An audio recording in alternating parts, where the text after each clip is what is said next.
right. We are live this Saturday, November 12th, with a weekend edition of the Xbox 2 podcast. And I am one of your hosts. The reason the show did not air yesterday, which we'll get to in a minute, I am the one and only Randall Thor 19, the man with the million. And with me, as usual, recently promoted dear friend, the managing editor of all of Windows Central. What a title. Jez Corden. What's going on, man? How you doing? Hey, pal. I'm doing pretty good. Got the stopwatch rolling for the timestamps. It went pretty well last week, I thought. Finally got timestamps after how many years of doing this. So, yeah, just sort of getting all set up now. I feel all professional with my little stopwatch, you know. Yeah, I've been pretty good. It's been a stressful couple of weeks at work. I won't bore everyone with the details, but yeah, it's been a week. It's been a week or two. We're coming out the other side of it, though. And there's some pretty cool things going on at Windows Central now. So, is there? Pretty excited. Are you more involved now? Now that you're Yes, I am. Managing editor? I'm in control. I'm the overlord. I'm you know, I've just sort of like I mean, my title was senior editor, but really I was just a writer. You know, I didn't really manage anything or I influenced direction, but I didn't set direction. Now I'm in charge of pretty much everything. So at least for now, you know, until they realize what a massive mistake they've made. So yeah, it's gonna be fun. Got some interesting plans for that shit. Speaking of massive mistakes, how about that EU commissioner's tweet yesterday? Speaking of massive mistakes, now he's trying to do damage control. Damage control and backpedaling. Yeah. Bureaucratic backpedaling. Which is super funny. But that is definitely something that we'll be talking about in today's episode. We have the Xbox Activision EU bias is showing ? Or in quotes bias. Gears of War, this should make Jez happy. Netflix is doing a movie and an animated show. We'll talk about that. For whatever reason, you also said that Microsoft should buy Twitter. We'll go into your reasons why and why I think you're completely and utterly wrong. All right, Rand, can I just say, I literally wrote that thinking the whole time how much you would hate it. I would. I was writing with a big grin on my face, like Rand's gonna love this. Yeah. But we got a whole bunch of stuff here. We have a great show planned. It's my fault that we didn't have the show yesterday. I wouldn't have been able to do it. I got the thing was, if we had tried to do the show, it would have just been the Jez solo show, essentially. And Jez doesn't like doing the podcast by himself, even though he streams by himself. So it would have been like the Rand and Jez show minus Rand for most of the show. So it's not really like, I don't want to put that on Jez, and I don't think it's fair to the viewers. And we had a good streak of doing the show every single Friday. We hadn't skipped in a while. We hadn't even moved it to Saturday. Yep. We didn't steal. We even had the hiccups episode. And yesterday there was just no way. It would have been a bad show. I wouldn't have been here for most of it. You would have been like, all right, Jez, hold down the fort for 20 minutes. And then I come back 20 minutes later, talk for 20 minutes and be like, all right, Jez, hold down the fort for another 20 minutes. I'll be back. You know, it wouldn't have been good, but that was my fault. I apologize. But you know, here we are Saturday. Hopefully, I told you this earlier, Jez, but I was having some major problems with YouTube when I was trying to put together the show. Yeah. YouTube seemed to be... I saw some tweets earlier where some people were saying, like, I can't get any sound on YouTube. And so I think they've had some pockets of problems on technical problems. Yeah, it's weird. Like, 'cause normally every time I go to create a new show, it's super simple, super easy. But when I did it this time, it was like, it just automatically, it like had this like stream up, of one of our Patreon shows, but that we already did, but it was like a new one, but it didn't exist, and I'm like, what is this? But it was already made. Like, normally I have to make it, and this one was already made, and I'm like, this is weird. And then I found this like option to like, oh, in the left-hand corner it was like, oh, the panel was like, all right, well, it was like stream with the guest, and I'm like, all right, well, maybe this is where I would make it. And it was I made the show, but it was like, oh, you need to invite a guest to be able to stream with you, and I'm like, well, that's not gonna work, so I deleted that. So I was like, all right, well, let me just change this one that had like the Xbox 2 Spooky Edition for the Patreon members, which we did a couple weeks ago. And I changed it and made it into the show. And then I was like, all right, let me test things out. So I started streaming from OBS. And as soon as I started streaming from OBS, it went live on the channel. And I'm like, wait a minute, this isn't right. And people were in the chat being like, first, I'm here. I'm like, oh, something's wrong. It's not supposed to do that. So like immediately stopped it, found it in the videos, deleted it. And then when I went back to create a new show, it already created one called the Randall Thor's 19 live stream. And then I was having this hard time trying to find out where I'm supposed to create this show I want to create.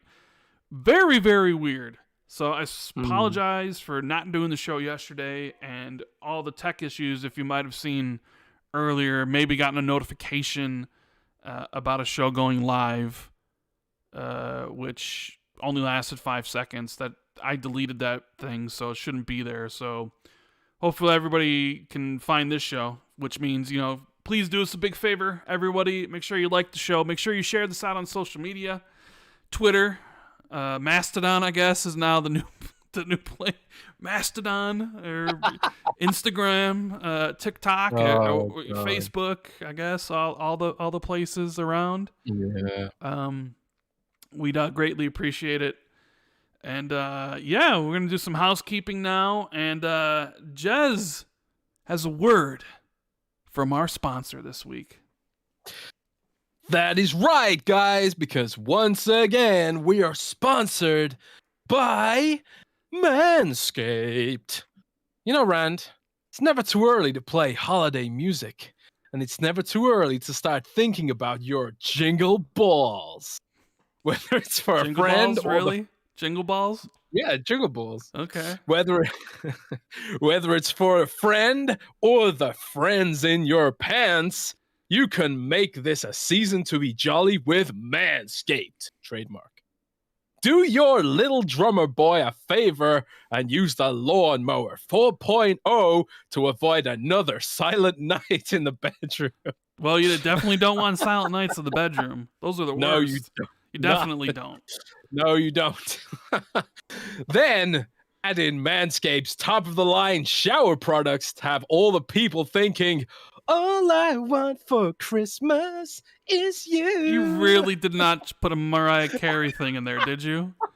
Did you? No wonder you wanted to read it out this week, because you wanted to show everybody, you wanted to showcase to the people your singing skills, considering you've talked about how bad mine are. Wow. Okay. Wait, Adrian's not finished, man. Oh, damn. Okay. Breathe. Santa cares about his sack, and so should you. Look nice when you get naughty by going to manscaped.com and use the code XB2 for free shipping and 20% off everything. Razors, boxers, cologne, and more at manscaped.com. And thanks to Manscaped for sponsoring this podcast.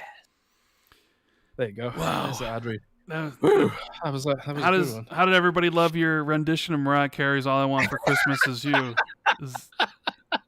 Oh my god! Oh man! Instead of being a podcaster or an editor for Windows Central, I think you missed your true life's calling, which was being a recording artist.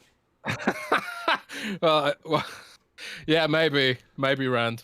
I don't know. Maybe someone from like Sony Music will hear this podcast and be like, "Wow, gonna offer that guy a record deal right now," and then I'll have to ditch Rand and become the actual man with the millions. Yeah, maybe. I don't know. You should. Woo, that was that was something. That was something. Nice. Thank you for Manscaped for sponsoring the podcast this episode, and you can use our code XB2 in the checkout for 20% off and free shipping. You know, we got the holidays coming up, Black Friday and all that good stuff. So if you're checking it out for yourself or for a loved one, make sure you use the code. But also we have a ton of amazing Patrons who support us on patreon.com/XB2. And, well, it's time to give those wonderful people their shout-outs. We have Daniel Garcia, C Money, Fernando J. Mendez, Makazilla, Stegsman, Randall Thor19, yeah, who made that meme of Obama giving the medal to Obama and was like... Someone DM'd it to me. I can't remember his name, so I apologize for that off the top of my head. It's amazing. Yeah, it was hilarious. Randall Thor19, Silas, Eric Gregory, Elijah Vasquez, James Moore, Matt Salinas, Katriox, Ricky Fellon, Bright Trunder 1, Jasper Shap. I changed my name to Troll Jazz. Well, I wonder who that is. It's got to be Joaquin or how do you Joaquin. Joaquin. It's got to be Joaquin Branch. Xbox International, Justin Duel, Frank Marino, Probo King, Asa T and Madison, Untidy Tim, Grizzly Mofo OG, Governor Grimm, DZ Huffin, Andrew Courtney, Wagerman, Achievement, The Scarecrow 121, Darren Tropy, Prof JJ, Butterball 8, Ghostface Killa, Wolfgang KPZ, and our Patreon producer for this episode is the one and only Ralph Wiggum, who would like to promote his new YouTube channel, youtube.com/@RalphWiggum. He's been having a blast starting his channel from scratch, from editing to interacting with his small community. And he's just a channel showing off Xbox Series S gameplays and clips of his popular and most favorite games he likes to play. So thank you. Thank you to all the Patrons. Thank you to Ralph Wiggum for producing the show, and thank you for Manscaped for sponsoring it. So, yeah, thank you, everybody. It's greatly appreciated. What else we got here? Well, we have an interesting super chat here already about Game of the Year, because the Game Awards are what, Monday, I believe, the announcement? Jeff Keighley's, the Keighley's. B. Martin says, "Hey, Rand and Jez, how are you two absolute legends doing on this fine day? Just want to hear your thoughts on who you think will win Game of the Year this year, Elden Ring or God of War Ragnarok?" Well, I mean, that's pretty much down to those two, is it not? Right? It's either going to be God of War Ragnarok or Elden Ring. I don't care what you're going to say about Vampire Survivors. It's not winning. I don't care. Hang on. We can't even discuss this? Well, we can. You're just wrong. Vampire Survivors needs to be in the Game of the Year running, man. Yeah? What are you talking about? Are you going to write an article if it doesn't get nominated about how the Game Awards lack creativity and ingenuity like you did last year because Forza wasn't nominated? Yeah. Are you really? Yeah, hell yeah. If Vampire Survivors isn't nominated, it's going to be hell to pay, man. Vampire Survivors, Game of the Year. What are you talking about? Dude, the game is sick. I don't care what anyone says. I put 15 hours into that game already. It's only been out. It's only been here for like a little while. Although I've been playing the Steam version mostly on my shiny new Steam Deck. Oh God, you and your Steam Deck. It's in my Steam Deck. I could play that right now. Yeah, you could be playing it right now, but instead you're doing the right thing by doing the timestamps for the people. So hopefully people enjoyed the timestamps. I know it's not like super in depth, but it gives you a good idea where some of the topics begin and end. There's sometimes we go off on tangents. Usually the first hour of the show is tangents all over the place most of the time, which Jez is always is like, maybe we should get it. Nah, we'll do the show how we want to do the show. If we want to ramble about stuff, we'll ramble about things. So Jez is using a stopwatch, and it was weird because he didn't take into account for the actual beginning of the show. It was just like 8 minutes, and then I had to well, the intro was 7, so 8 minutes plus 7, 15, and then try to find it. Yeah, it was a bit annoying to put together, but we did it. So I'm gonna try and do it better this week. Okay, yeah, so it's less of a ball ache for you. well, this time you're gonna have to add him. You're gonna have to add him to the description because I did it. I What? did it this week. What? What? I didn't agree to this. This is your channel. Well, yeah, but I was perfectly fine not doing timestamps. Wow. In fact, I that's was. how Ron feels about the people. In fact, I was willing to pay someone to do the timestamps for us. You know, Pay give me them back. to do it. Pay you. Yeah, I do. Patreon. I'll take an extra 100 out of the Patreon then. Thanks very much. What about the extra 30 that I give my own Patreon, huh? oh yeah. Okay. Anyways, did I not? No, I accounted for that last week. I think maybe you did, maybe you didn't. I don't know. Maybe we need to take 100 out to get an accountant. Yeah, maybe we should. Anyways, game of the year discussion. I think regardless of the 6 nominees, I don't know what they're going to be. I mean, I would have Plague Tale Requiem in those 6, but probably not going to make it. I would imagine. I don't know what the 6 are going to be. There's usually one indie title there, so maybe this year's was going to be Call to the Lamb. I just can't see Vampire Survivors making it. I really can't. Well, Vampire Survivors has been out for a while in early access, so maybe the way it's sort of trickled out will affect it. But honestly, it's brilliant. It's actually created a genre.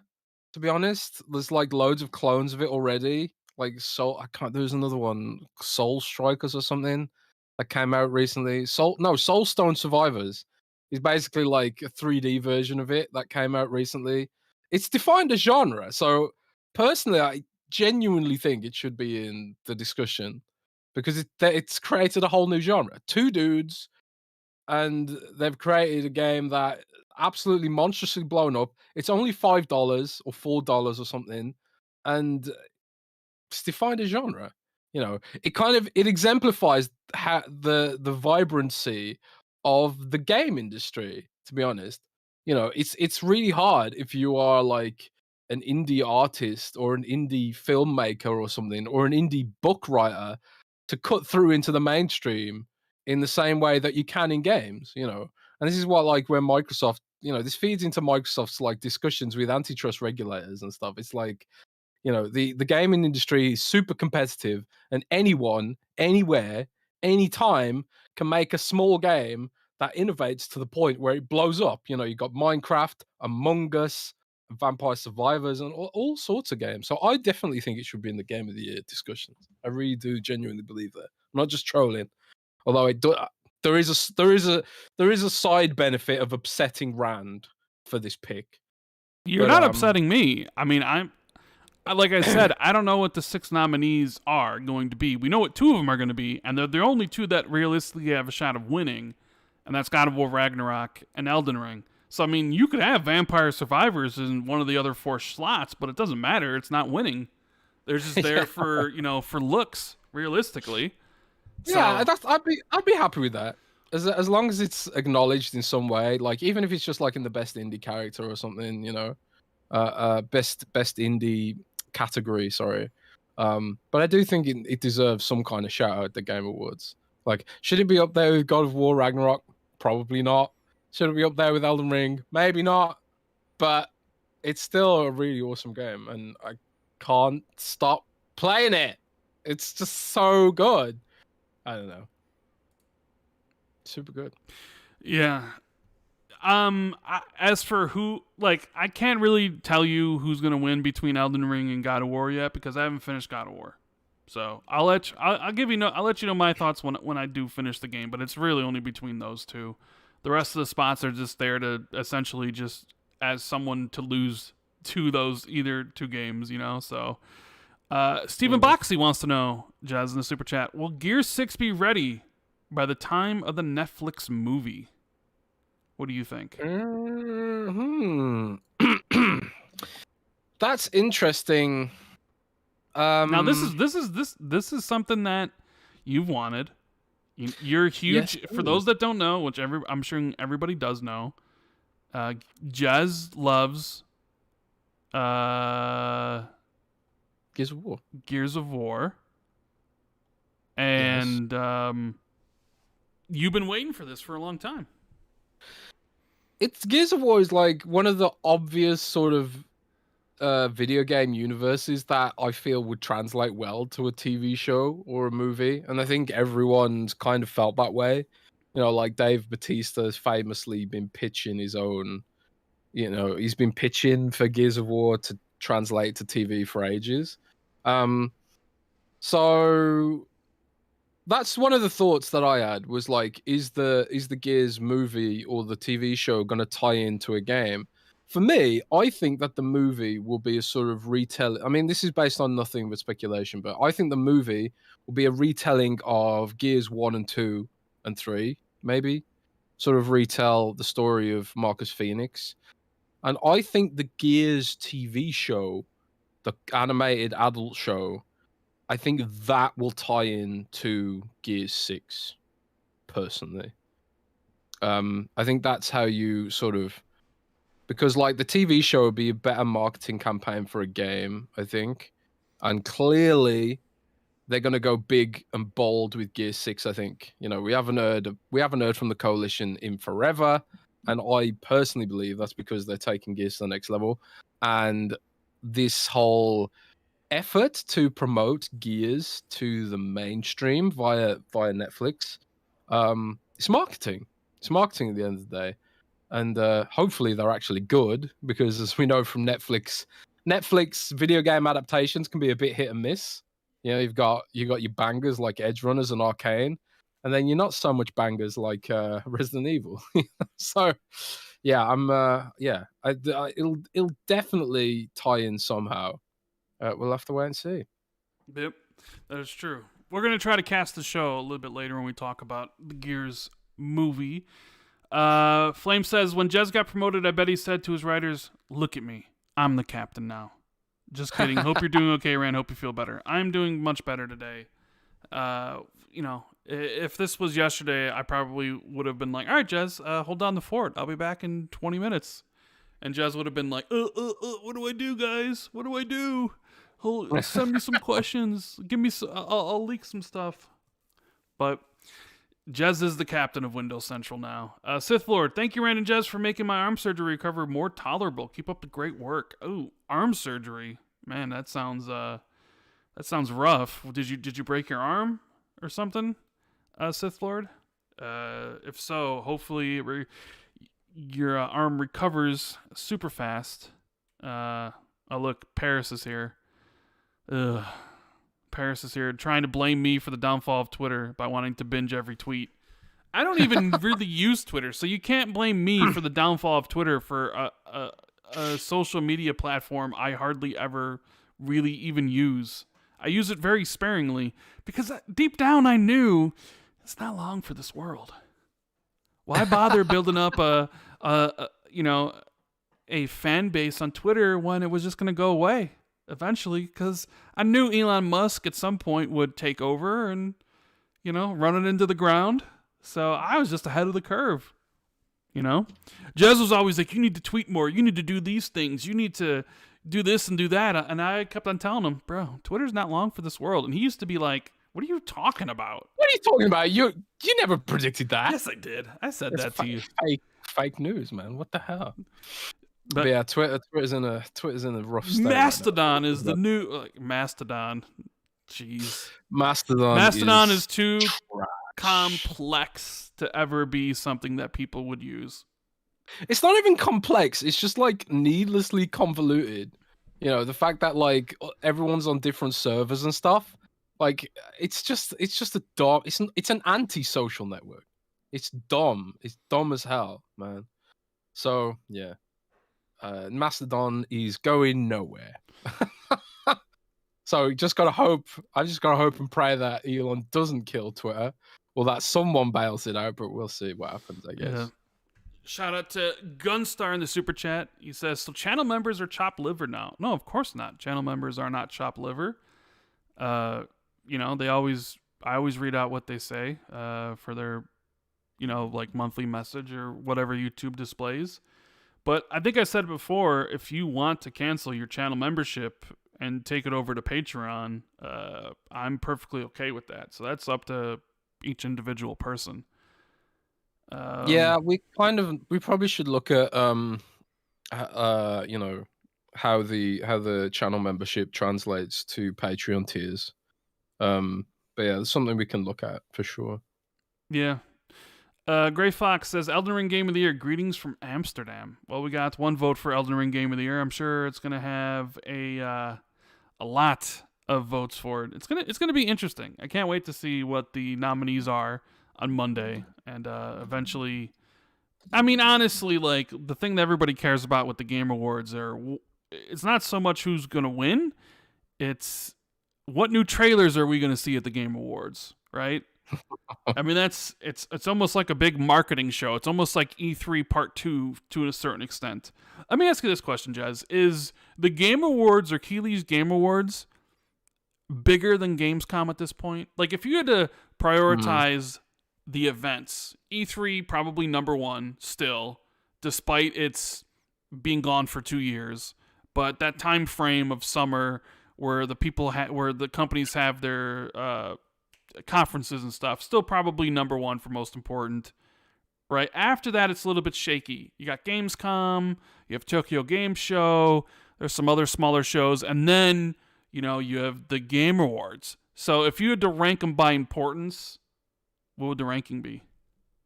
Man, you've got to understand something about Gamescom, and you can't know this unless you've been there. But Gamescom is a true old school trade show. It's like it is bigger than E3 for footfall. There are more rooms, there are more stalls, there are more shops, there's more trade sections there. There's a whole business area that's twice, 3, 4 times bigger than E3. So Gamescom, in some ways, is more important than any of them. I think business connections that are made at Gamescom are often outstrip E3 itself. So like they serve different functions in my view.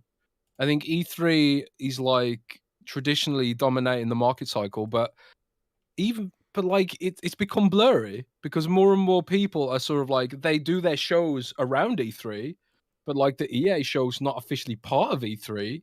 Microsoft kind of calls their show E3, but they weren't even in the convention center last time I went to LA. They were in a different building, so it's sort of become kind of blurry. I don't even know what E3 is going to look like, the next year. It's going to be run by Reed Pop now, and they're going to do it more like PAX, I guess, or something.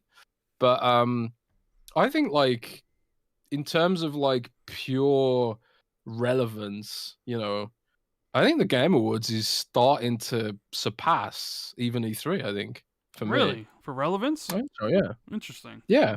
I mean, purely because a lot of the events that happen around E3 are not actually part of E3. E3 itself is just a time period now, a sort of, Jeff Grubb famously calls it the game mess. Yeah, the game mess. Yep. So it's just like a smorgasbord of random marketing events. It's not actually part of E3. So I think E3 as a platform is heavily diminished, like the E3 brand or whatever.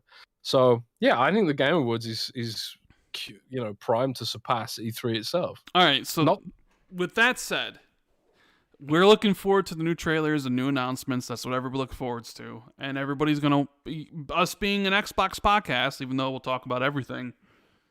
What can people expect from Xbox at the Game Awards?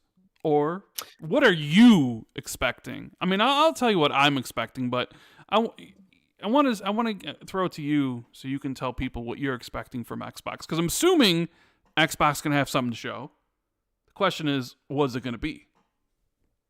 Yeah, I'm expecting at least a couple of new trailers. A couple, maybe 3. A couple new. Oh, so what did they show last year? Now, maybe someone in chat can refresh our memories, because I'm trying to think of last year's show, and I'm trying to remember if Xbox showed anything, and they showed the Hellblade 2 gameplay cinematic. Well, no, not a cinematic. It was Hellblade 2's gameplay for the first time. Yes, that's what Xbox showed.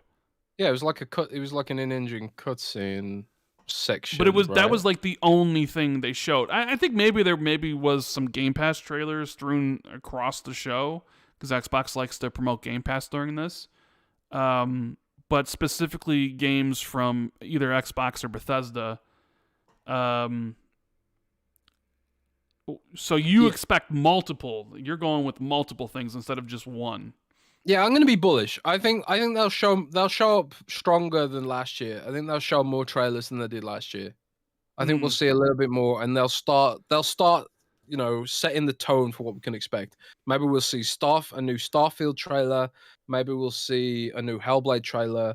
Maybe we'll see Avowed or something else, Perfect Dark. I don't know, but I think we will. I think Xbox will show up really strong at the Game Awards to cap off the year and sort of like start building up that sort of like, yeah, we're going big in 2023. Maybe Redfall. Sorry, maybe there'll be a new Redfall trailer.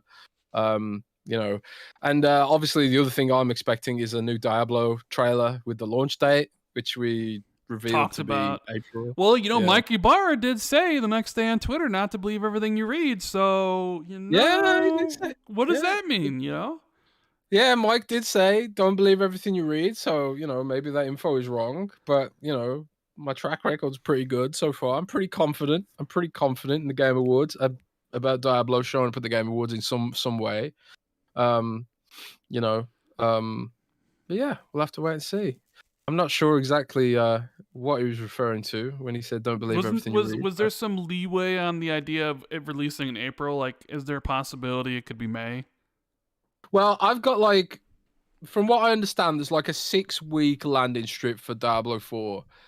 And that could mean it could land at the end of March or the start of May, but it's most likely to land in April. Okay. From what I understand, so going with April. But yeah, maybe they don't want to say a hard month yet because they want to give themselves some leeway. But I think one of the things that I actually corrected in the article was the wording around access to the beta, because I wrote originally, and this was a mistake on my part, I wrote that you had to pre-order to get into the beta, but that's not correct. You from what I understand is you pre-order to get early access to the beta. So I think some people were upset at this idea of having to pre-order to get beta access, but I think your pre-order just gets you early access. And then there is going to be a full-blown open beta in February. That's from my info and my understanding. In addition to various digital deluxe editions and a physical collector's edition, which has some interesting products in it, not typical for a collector's edition. So, yeah, I think Diablo is going to show up there in a big way. And, if all things go well, maybe Diablo drops straight into Game Pass next year. If Microsoft manages to. That's assuming the deal's done. Deal's done before April, which I've been predicting March since the whole deal started. I know there's a lot of people out there that were like, and it'll be done by September, October 2022. And it's like, are you nuts? Are you crazy? It's like, I don't see why it shouldn't be, mate. Well, it wasn't, and. We have we have the official confirmation that the EU's going into phase 2, and it's supposed to give their thing by end of March, and then you have the CMA, they're doing their thing, that's supposed to be giving their response by March as well. I saw something about the FTC might be voting on it in December or something.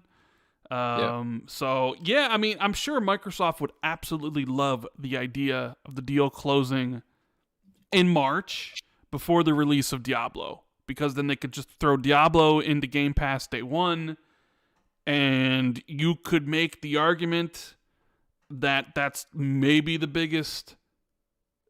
one of the biggest games to release in Game Pass on day one if that happened. Because if you're looking at the biggest, you have Halo Infinite, but even still, that the multiplayer was free. So would you even say it was Halo Infinite? Probably not. Forza Horizon 5. So it'd be to me, if Diablo 4 launched in there, that's yes, it's either between Diablo 4 or Forza Horizon 5 as the biggest, simply because the multiplayer of Halo was was free, and I don't think the campaign really brought that many people to Game Pass as maybe it could have as a whole product if the multiplayer wasn't free, like if you had to subscribe to Game Pass to play the multiplayer. So Yeah. I'm sure they're like licking their lips, salivating at the idea of having that game on the service. But for me, with the Game Awards, we talked about 2 weeks ago about Xbox's marketing hangups, right? Specifically 2 weeks ago, it was something about Xbox had the Age of Empires 4 event announcing how they're bringing Age of Empires 2 and Age of Empires 4 to the console for the first time, which is what people wanted. And they also announced Age of Mythology Retold. But during that event, there was a brand new trailer that Bethesda dropped for Redfall, and none of the official Xbox accounts really retweeted it or talked about it till way later in the day. And we had this whole discussion about marketing and the idea that Bethesda kind of does their PR separately from Xbox. And they're not really like one team. They're just two separate teams. You got Xbox doing Xbox marketing stuff. You got Bethesda marketing their things. So when I look at the Game Awards and you look at what Xbox has coming in the next 6 months after, December, you have the two biggest Xbox games potentially of 2023 with Redfall and Starfield. I think that would be a great time for a release date trailer during, the biggest audience potentially you could at least have between now and then. So there's this idea in my head that it probably won't happen like this, although it really should. There should be a conjoined trailer. And what I mean by that is you start off a trailer with Redfall. You show off a whole bunch of Redfall footage, and then you don't have to have it fast-paced, but really snappy, really great combat footage of Redfall, and it says, coming March 12th or March 15th or whatever the date is. I think it's going to be in March, right? But it doesn't end there. It actually then goes into Starfield, because the trailer's more about what Bethesda's bringing you in 2023, right? And then it moves into Starfield, and we get some like Starfield footage, and then we get the new release date. So essentially during the Game Awards, we would get the release dates of Redfall and Starfield. My idea is like one trailer where you get both of that. They probably would figure, no, they would need separate trailers. But I just kind of like that idea of having both, because it's like, oh man, look what Bethesda's dropped. They got Redfall and Starfield, both release dates. I think that would be pretty cool. Because if these games are coming at some point in the next 6 months from the Game Awards, well then you kind of need to start promoting that. And they've been promoting Redfall a bit on Twitter, so I would imagine the Game Awards would be a good time to show that off. And then Xbox, they could easily. I know nobody talks about it because none of us here really care about it realistically, but like Minecraft Legends could easily have a trailer. Yes. I'm pretty excited for that game, I'm not gonna lie. And I saw it. I saw an extended behind the scenes look at that game, Minecraft Legends, at Gamescom, and I was itching to take the controller from the dev, but I thought I better stay professional, right? Yeah. So they could easily have a Minecraft Legends trailer because it's multi-platform, it's everywhere. When you look at past history of the Game Awards, they showed off Hellblade 2 in 2019, Perfect Dark in 2020, Hellblade 2 in 2021 with gameplay. Do they come again with the first gameplay reveal of Perfect Dark? Possible, but I don't know if they do it like that. I know everybody wants to see Avowed. I want to see Avowed too. Do you show that off this year? I don't know. This is interesting because it's, at least last year we knew, because we had been saying for a while, plus we had heard that Hellblade was definitely going to be there. Remember? It was like, yeah, we got something to show at the end of the year. So it's like, all right, Hellblade's there. As far as I know, I haven't heard anything like last year where we knew Hellblade was going to be there months in advance. Unless you haven't shared anything with me, but No, the only thing I know about is Diablo, or at least the only thing I think I know about is Diablo. Beyond that, I'm pretty clueless. I'm pretty clueless on what Xbox is going to show at the moment. Mm. Xbox has done a pretty good job of putting a lid on the leakage lately, which is interesting. It makes things interesting, you know. Yeah. Surprises are fun, right? Surprises are fun. Yeah.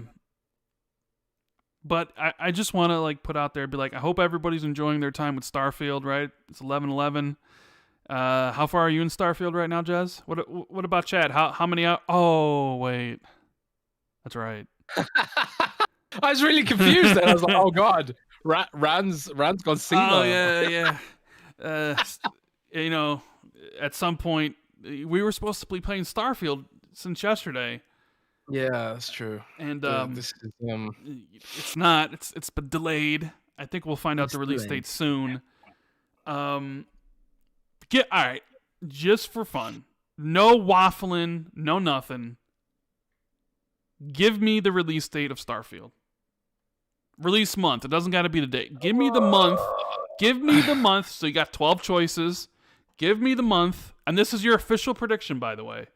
Give me the month that you think Starfield is launching. If you think it's going to get delayed, then you can pick a month at the end of the year.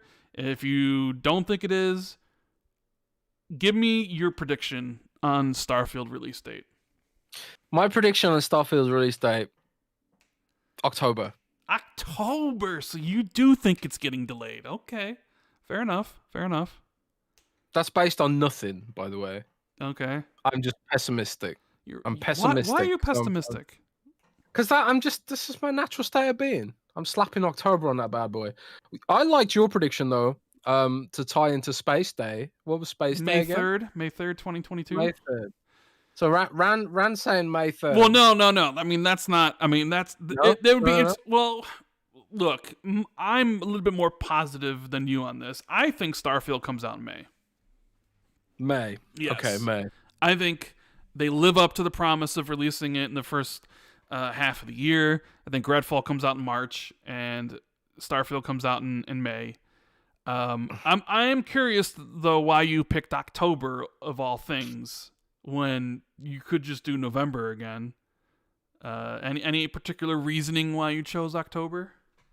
My birthday's in October. Oh, okay. So this is a birthday present from Todd Howard to you, essentially. Yes, it is a birthday present from Todd Howard to me on my birthday. Okay. So thank you very much, Todd Howard, for my birthday present. But no, it's based on nothing. You know, I do think it'll slip from the first half of the year. Personally, maybe that's based on nothing. It's just pessimism. So yeah, you're pessimistic. All right, could be wrong. So we'll see who's right. Jeremy G says in the super chat, Tom Warren responded to IGN's Ryan McCaffrey in the EU bias topic that things will be made clear next week. What does that sneaky Brit know that we don't? Well, putting two and two together, I don't know, but this is just my guess. I would imagine Phil Spencer or somebody at Microsoft is going to come out and try to be even more clear than they already have been in the past, right? Every single time they talk about... Look, I think Phil is tired of talking about Call of Duty and PlayStation. I think he said it pretty much exactly what he means. Like, we are trying to get more people to play the game, not less. We want to keep Call of Duty on PlayStation forever, as long as there's a PlayStation to ship it to. I don't know. I think from day one, from this whole journey, this whole odyssey that we've been on with Xbox Activision Blizzard, I think Microsoft has been very much upfront about their wanting to keep Call of Duty on PlayStation. And you know, I think if Tom's saying things are being made clear next week or something, then my guess is that somebody at Microsoft or Phil himself will come out and once again make a statement. See, I don't even know how much more clear Phil can be.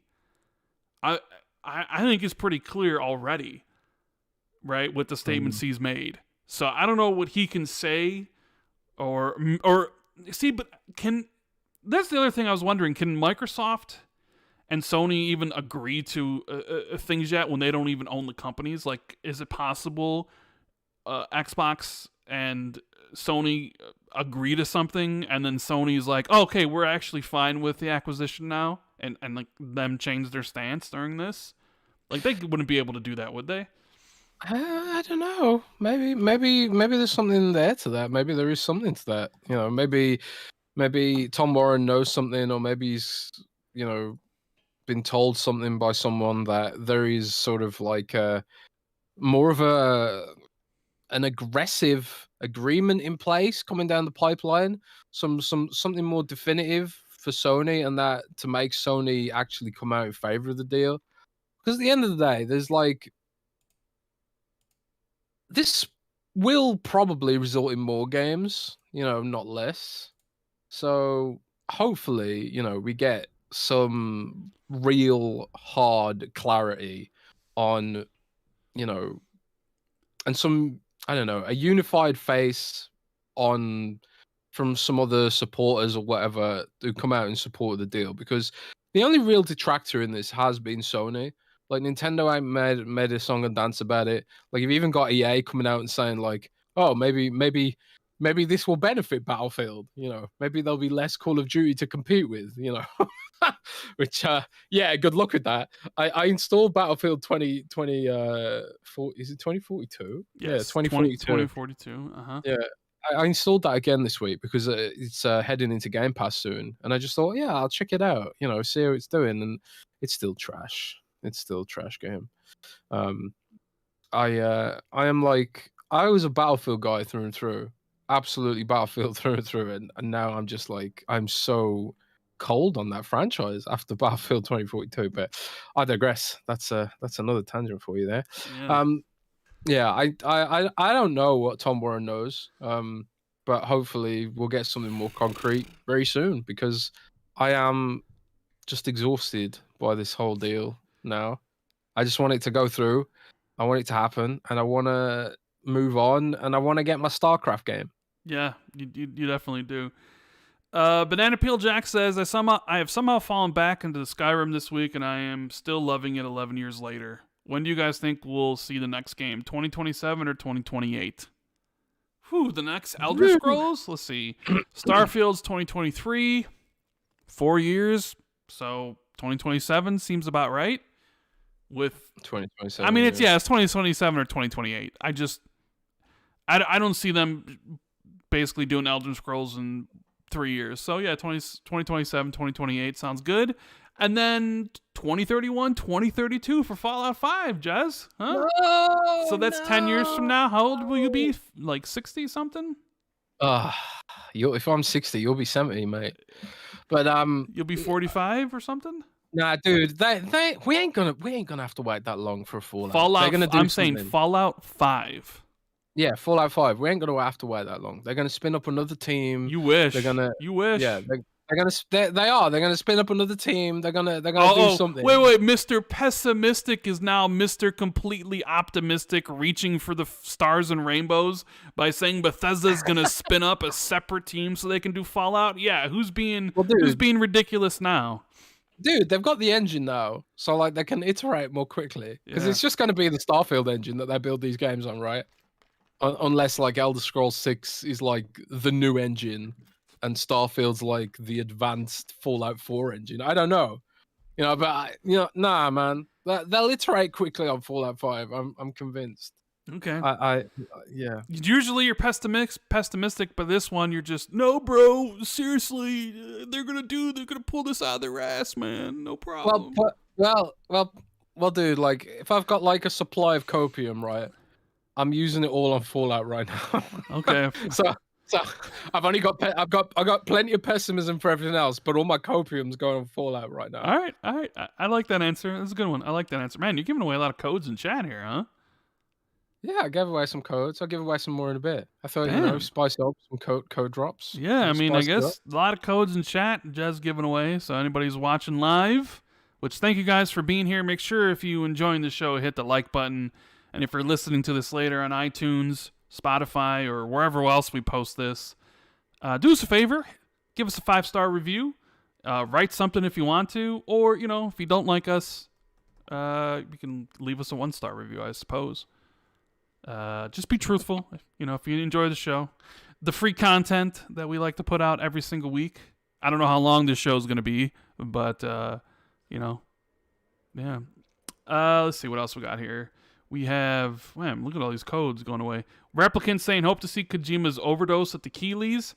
Yeah, I wouldn't be surprised if we get a trailer for like Death Stranding 2 or something, because he seems to be promoting that a lot with these new character posters, and I'm not sure if those are for the Xbox game or for the other game he's doing. So, I mean, that's one thing you can be sure about. Death, taxes, and Kojima being at the Keeley show. I mean, hell, he was at Keeley's one night live for Gamescom announcing his podcast, Spotify podcast. So Kojima will show up, and there's been some leak footage of the Overdose game with Margot Qualley or whatever her name is. I haven't really seen anything of it, but I mean, it's supposed to be a spooky game, spooky, scary game. Lede says, in exit polls for the U.S. election, big tech's power was in the top 10 issues concerning voters. Could this impact the deal in any way? Big what? I guess he's saying in U.S. elections exit polls, people said that one of their big tech's power, the power that big tech holds over everybody, is an issue that people that voters are concerned about, and is that could that impact the deal in any way? Potentially. Well, there is this sort of, the politicians are using big tech as like a boogeyman at the moment, but I don't think Microsoft really falls into that, because Microsoft hasn't been abusing its market position really. Microsoft's already been through all this drama. They were slapped with a massive antitrust case in the late 90s, and since then Microsoft's really cleaned up its act, in my view, and they haven't really been doing the same kind of shady shit that Google's been getting in trouble for in Europe. Like, Google's been caught prioritizing its own products in its search engine, which is not what you want, if you've got a search monopoly, which Google has. And but like, Microsoft doesn't do the same sort of stuff with Windows. It doesn't block competitors' browsers on Windows. It doesn't block competitors' storefronts on Windows, unlike Apple, on iPhone, which is the next big antitrust battle. Microsoft and companies like Epic Games want Apple to open up iOS to other storefronts, similarly to Android. So that's going to be a fun one to watch. But yeah, I do think it could potentially affect the deal if you got politicians looking to score points and show how cool they are, arbitrarily attacking different deals. We've seen them sink Meta's attempt to acquire a VR fitness platform, which is baffling to me, because who cares? Who cares? Yeah, who cares? Who cares about VR? Like, who cares? Why would they even bother to do this? It's such like a weird flex. We stopped you, Meta, from buying this fitness company. Yeah. Okay. And also, like, the whole Giphy thing. It was like, was it the CMA? The CMA stopped Facebook from acquiring Giphy, which is like a GIFs aggregator, and it's like, who cares, And I've seen some people saying like, yeah, Giphy has a big ads platform or whatever, but it's like, who cares, How does this affect people negatively? How does this affect consumers negatively? Like, who cares where I get my ads from? At the end of the day, I think the ads business is competitive enough, between like Google and stuff, I don't know. But that's the thing. It's like a lot of these regulations are falling on actual monopolies that potentially harm consumers, like Google prioritizing its own products in its search engine, Apple blocking competitors, which drives up prices on its own platform, Whereas like the game industry is a bit different. I don't think we talked earlier about Vampire Survivors, a small indie game made by two guys, cutting through and topping the charts on Steam. That's indicative of a healthy competitive business, I think. So I think Microsoft will potentially slip through once they get into the weeds and really start to understand what Microsoft's trying to do here. Microsoft's been showing themselves to be pro-union. Microsoft's shown themselves to be open to competitors on their platform. Microsoft's shown themselves to want to support other competitors' platforms with games like Minecraft and stuff like that. So yeah, I think Microsoft's well placed to cut through any political BS that the Democrats or the Republicans might throw their way. Good answer, Jez. Very good answer. Thank you very much, Rand. Kevin Sanchez says gun jumping laws prevent Phil from 100% guaranteeing COD on PlayStation. Sony knows that. That's why SSA, our intent, our goal, etc. Yeah, that's kind of what I was thinking as well. But I mean, doesn't stop Phil for coming out and trying to be even more transparent, if that's what Tom Warren's referring to, about the idea of Call of Duty being... I mean, I don't know what else Phil could say. Like, there are some people out there who are like, Warzone will be on PlayStation, but, a couple years down the road, the new premium CODs, they'll be exclusive. It's like, I don't know how you can get that from anything Xbox has been saying. I think that's like some desire to have like a one-up thing and be like, see, told you so, I was right, where it's like more... It's funny? The one person who was right about this from the beginning was you. And chat hated you for it that day. When you were like, no... Like, it's interesting, because when the Bethesda thing happened, the $7 billion, you had Paris Lilly's famous line that he would say in XCast and Twitter, you don't spend $7 billion to keep things the same, right? And we all agreed with him. And we had heard that the Bethesda games were going to be exclusive, right? And, well, I mean, at least the two new ones from Bethesda are. We have Starfield and Redfall being exclusive, with Phil talking about how Elder Scrolls essentially is going to be exclusive too. And we were right from the start. People were very concerned about the exclusivity of the Bethesda games and stuff and whatever. And then Activision gets bought, and... people were like, well, you don't spend $70 billion to keep things the same. But it almost kind of seems like, yeah, you do. Yeah, you do to a certain degree. And you were very much of the opinion that, no, Call of Duty will just be on PlayStation forever. They're not going to give up that revenue. They're going to Minecraft it. Nobody wanted to hear it because everybody was kind of in their feelings a little bit. Everybody, wants more exclusives for Xbox, especially in a year like this year where... there really weren't many at all. So it's like, man, yeah, you want more because you hopefully in the future you don't end up with a 2022 again. Hopefully this is a one-off thing where it's like this is the last time something like this ever happens, and we don't have to listen to Phil or Matt Booty apologize again in the future about not having any big games coming out, right? Because at some point the excuses start to wear thin. And like, listen, you apologize for this then, and you said it wasn't going to happen anymore. At some point, like, excuses are meaningless. It's like, you just do better, But you were very much like, no, it's going to be multi-platform. And I was of the opinion that eventually the regular titles would be exclusive. I was wrong. And I'm always fine with admitting when I've been wrong about something, because when you get new information about a subject, you reform your opinions based on new details, new information, new things that you discover. You don't always stick to your preconceived notions about something. Yeah. And you were right from the beginning. I got to give you your props, Jez. Congrats. Yeah, don't bet against me, bro. There's been some times that you've been wrong, bro. Don't bet against you. Hey, chat, how many of you remember when Jez said that it's 100% a lock that we will be playing Starfield on 11/11/22? I hate to remind everybody, and Jez himself, that today is November 12th, and we aren't playing Starfield. I never said that. That's fake news. If people can go back to the previous episodes and hear you say it's a lock. Starfield is not getting delayed. Bro, why you deep fake me like that? Yeah. But yeah, oh well. But yeah, it was just obvious that they were going to keep it multi-platform to me, because just looking at what they did with Minecraft, and also because I knew regulators would zero in on that as an issue, and also because Call of Duty, what is it, Rand? What is Call of Duty? It's a ritual, is what you said. It's a ritual. Call of Duty is a ritual.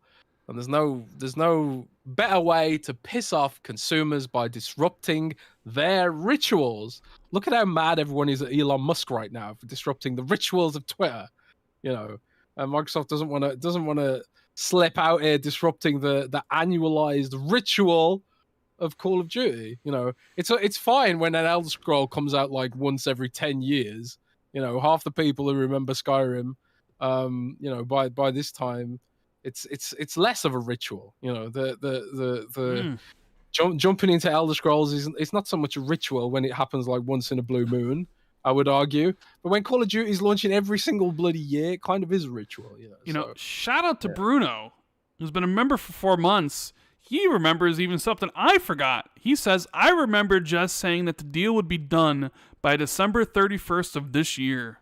Winky. Man, Winky now we face. got Bruno out here doing deep fakes about me. What the hell? I remember That's a deep this. I asked you this, and you said it nah. would be done by this year. Man. Hey, to be fair, the year hasn't ended yet. Yeah, well, it's kind of hard to be done when the EU and the CMA won't give their, decision until March of next year. So, man, we don't know this that. whole thing of never bet against Jez that you said has really soured quickly as people come up with a whole bunch of things that you were wrong about, including the Xbox career system that you wrote about. I was not wrong about that, actually. Yeah. Actually, Man. I've seen aspects of that come up again recently. Actually, Rand. Yeah, sure, whatever. No, dude, I sent you screenshots of it. Yeah, it ain't going anywhere. That's nothing. Dave says, I wish the deal was done so we can move on from it. Might go somewhere. Me too. So we have the gameplay footage in the background of Sonic Frontiers. You played a little bit of it. What do you think about this new Sonic? So, right, hang on. Just doing a new timestamp there. Now we're moving on to what we played this week.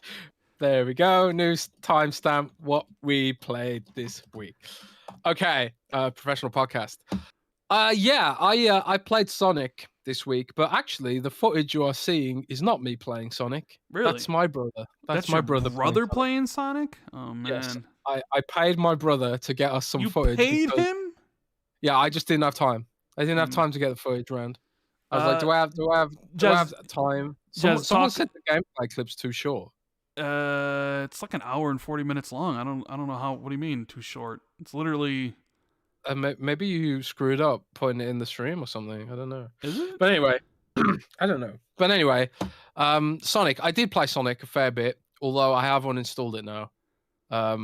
It's trash. There you go. That's my review. Is it really that bad?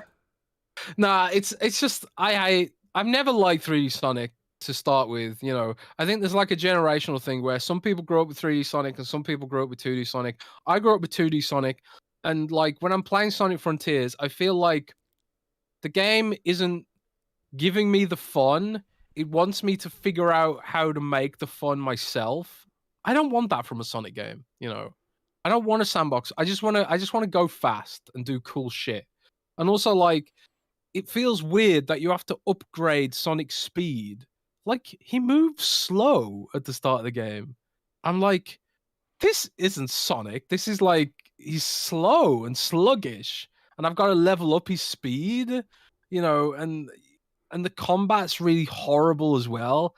The controls are fiddly and the animations are jarring and they don't flow together. It just feels like a pile of jank with a very prominent IP attached to it. If this wasn't a Sonic game, reviewers would be giving it 3 out of 10, I think, or 2 out of 10. If it didn't have Sonic attached to it, reviewers would hate this game, guaranteed. So I don't think open world is the right format for Sonic. I don't think skill trees are the right format for Sonic. And I think they should just have made Sonic Mania 2.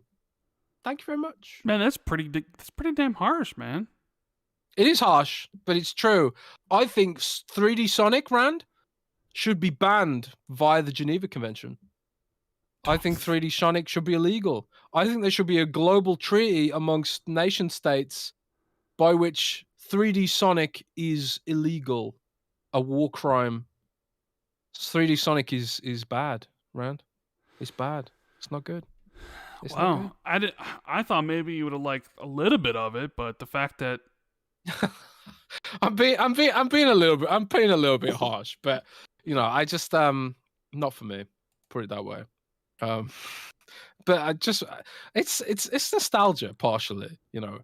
I like whenever I see Sonic and I play Sonic, I'm thinking of how cool it was when I was a little kid to get Sonic and Knuckles and whack Sonic 3 into the top, and then you end up with this like cartridge tower poking out of your Mega Drive, and like it was just amazing. You got all this content. It was like the first DLC, kind of, but also not, because there were 2 full games. But then you got a bunch of extra shit when you mix the cartridges together. What kind of magic is that? It was the coolest shit ever, And then you get all the Chaos Emeralds, and then you Super Sonic, and it feels like you've hacked the game and broken it. And then you're like a Super Saiyan Sonic. Dude, I don't know. And then, like, I play the modern Sonics, and it's just like, this ain't it. But part of it's nostalgia, I completely admit. Part of it's subjective. But I also do think 3D Sonic is evil. Satanic, even. Deadly sin upon the world. Unleashed. I think 3D Sonic is the portents of the apocalypse and should be contained by the SCP Foundation. Jesus. So you're in favor of Xbox buying Sega to get Sonic, right? If they make Sonic good, yeah, why not? But yeah, ain't it, man. And I see some people in chat not happy with my take. Yeah, I'm being extreme. I'm being a bit mean to it. It's not that terrible in reality. It's not horrible. It's not broken, at least. It functions. It functions, in the same way like a wounded dog functions. Wow, you are being quite mean to Sonic here. Nah, I'm being a dick. It's not that bad. It's just punishingly average. And I kind of just want Sonic to be more polished and better in every way. I feel like this kind of game could have been so much better, and I just feel Sonic deserves better. As a franchise that arguably has some of the best movie adaptations. Sonic movie is amazing. I absolutely love it. And I just feel like Sonic deserves better. Deserves more budget. Deserves more vision. Deserves a better studio, maybe. Honestly, I just want more for the blue guy, man. I just want more for it. But yeah. Have you played it at all? Do you have any strong feelings about 3D Sonic? I'm not a fan of 3D Sonic. No. So I am not. It's an age thing. It's a generational thing. I think. I know. I watched the videos of it, and I've never thought any of the videos made the game look appealing whatsoever. And I'm not like a Sonic fan to the degree where I'm like, I got to play everything. So I just watched it, and I was just like, yeah, this doesn't seem like a game I would want to play. And hearing you talk about it and seeing some of the reviews, it's like, yeah, it's just like whatever. I was never going to get this game in anyways. Because I have been playing God of War Ragnarok on my PS5. Ooh. And I have put so far 20 hours into it since I started it Tuesday night, I believe. The problem with this is I can't really talk definitively about how I feel about the game, other than to say I really, really like it. It's definitely one of my favorite games of the year. But how much and where it's placing is going to be wholly depends on how the story ends up. Because one of the reasons you play this game is for the narrative. And Okay, where do I even begin talking about God of War Ragnarok? So it's an iterative sequel of 2018, right? 2018 rebooted the whole franchise, and I never thought the sequel would shake up the formula to any big degree, and it's not. It's a sequel in every way, where the idea of sequels are to do what? What? People in chat are just asking for no spoilers. Oh no, I'm not going to spoil Obviously, anything. You're not going to spoil anything. I'm not going to spoil a thing. Is that it's an iterative sequel in the sense that it's bigger, bolder, like what Cliffy B used to say about the Gears sequels, right? The combat's a little bit more refined with more moves. There's more characters in this one than there were in the first one, right? It's your typical sequel where they do it's sort of the same, but yet they try to do more things. Like if you didn't like the gameplay loop of God of War 2018, you're not going to like the gameplay loop of this game because it's essentially the exact same, right?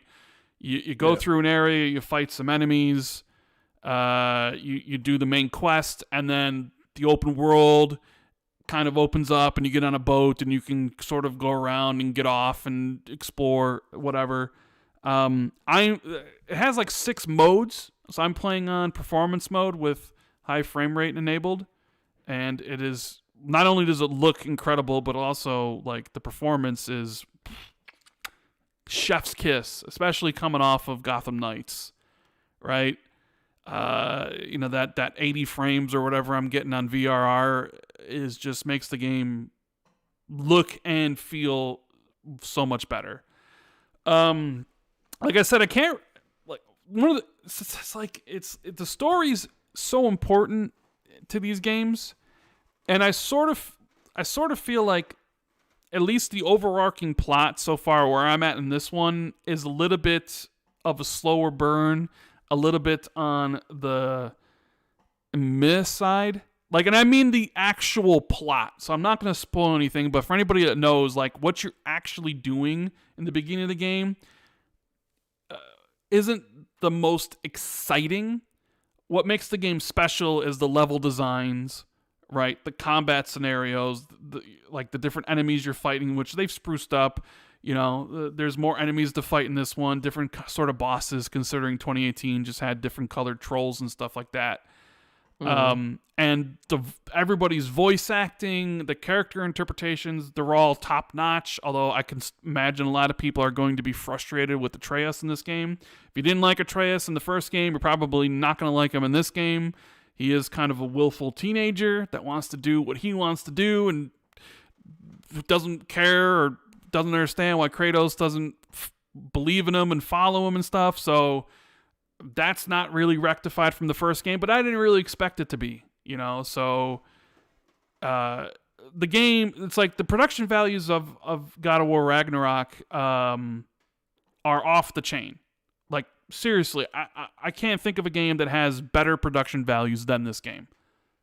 It is a masterclass in everything: game design, voice acting, level design, like everything that you could possibly have for game, at least to me, it's top tier. The issue is, like, when you compare it to the first one, since that was a radical departure, some people will have that been here, done this, seen this kind of thing, even to the point where the opening hour of the game is almost exactly beat for beat the same as the opening hour of God of War 2018. Like, it's literally the same thing, and it had to have been done on purpose. What do you think? Well, because God of War 2018 opens up with you chopping down a tree and then putting the tree on your boat, and then you go down the river, right, as you talk to Atreus. This one, well, I don't want to spoil anything, but this one opens up to a similar thing where you're on a sled talking to Atreus, a little bit more action-y, right? And then sort of something happens in 2018 where then you go behind your house and you explore a little bit and they introduce you to the combat, right? Same thing happens in this one. For whatever reason, I won't say, you go behind your house in the same areas that looks a little bit slightly different, and they introduce you to the combat, and then you end up back at your house, and in 2018, Baldur showed up, and then you had that epic fight with Baldur, right? Which was like set the tone for what 2018 was going to be like.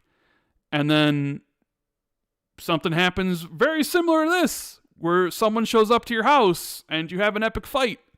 Very much in the same vein of Baldur. In fact, almost exactly the same.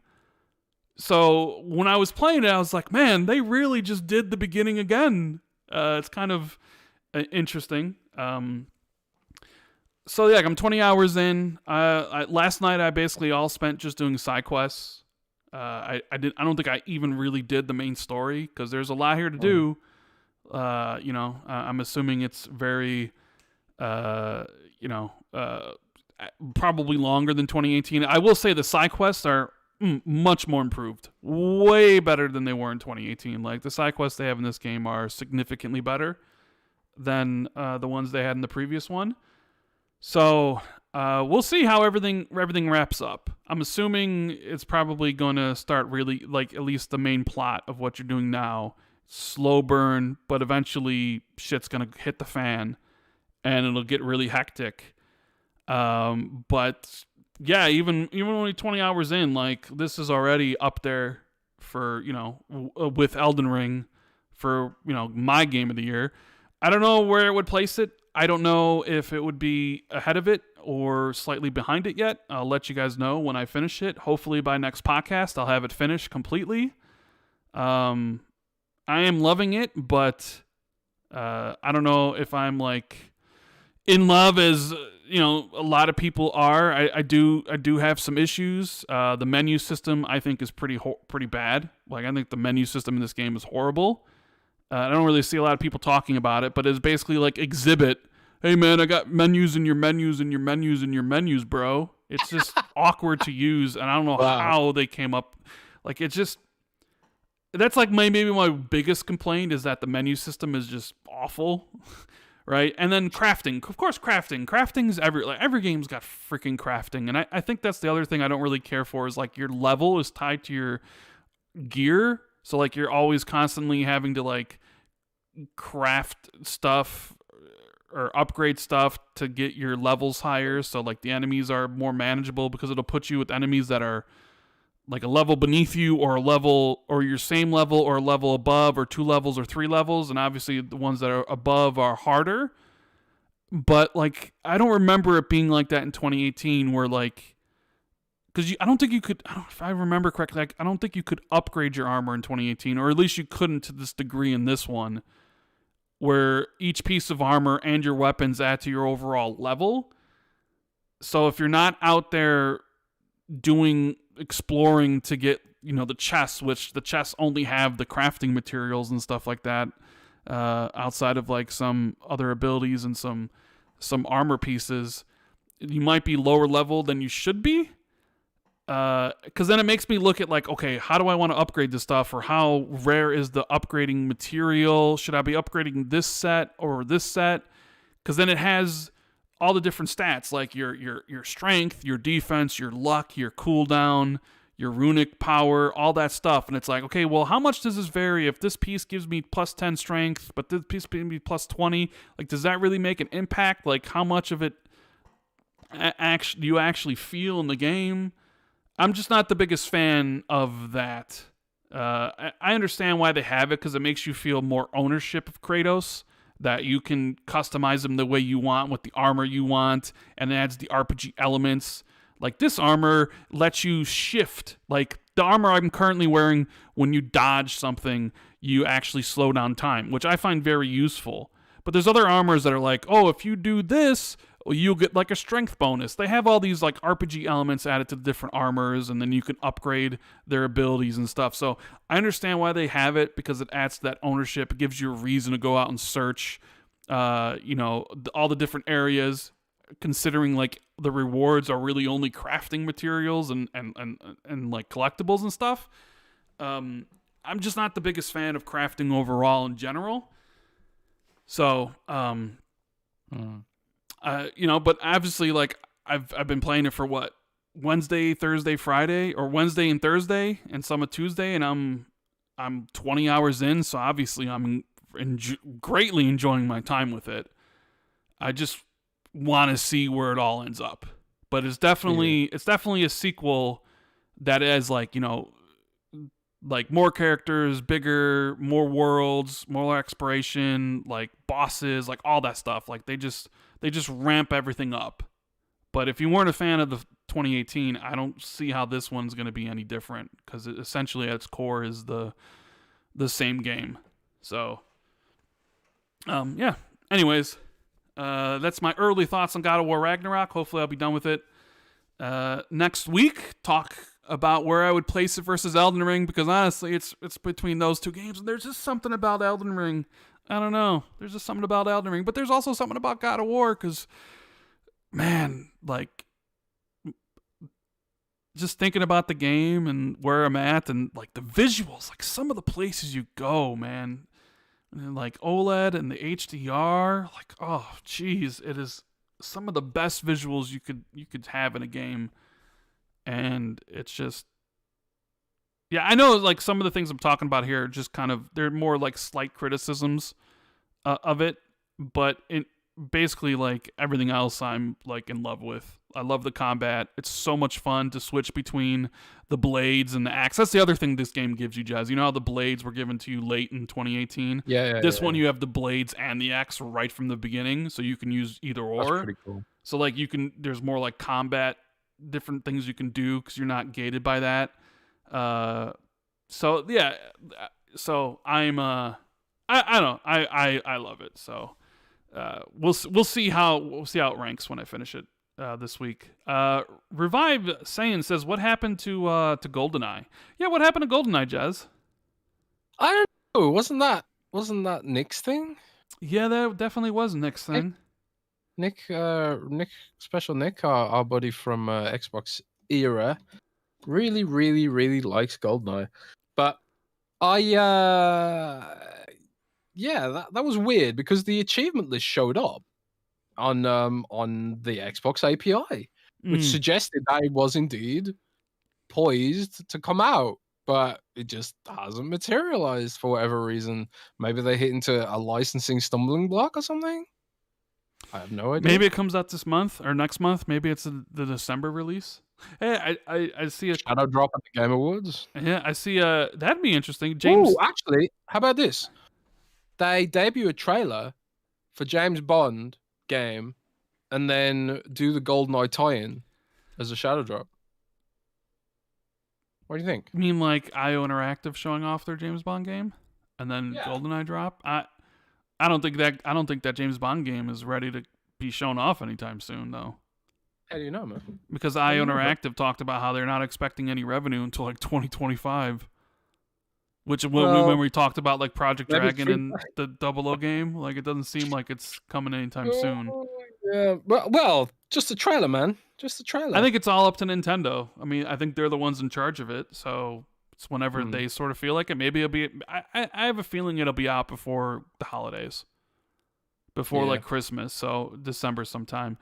I did see a comment here from James Stacker who says, "Hi, Rand Jez. I'm one of the lurkers in the shadows. Haha. I listen on Spotify every week. The best Xbox podcast. A teaspoon of Nutella or peanut butter gets rid of hiccups." So I always find that interesting when someone says, "Hey, it's my first live show. I usually listen to the show on iTunes or Spotify." So when I was scrolling through the comments here, I did come across that one, and I wanted to shout it out. So, yeah, but that's all really else I've been playing. It's just God of War, and I'm looking forward to Somerville next week. I love Somerville. Inside and Limbo, and this is not the studio, but it's one of the guys from Playdead. So I am incredibly excited to see what Somerville's all about. But I got to hurry up and finish God of War because that's coming out on Tuesday. So let's see what else we got here. If you guys can do us a favor, make sure you hit the like button and share this out on social media. Jez, Xbox is considering letting players reduce their performance to save energy. What the hell is this all about? Yeah, so this came out through a survey, and actually they've actually implemented it already. They've actually implemented it in one of the games.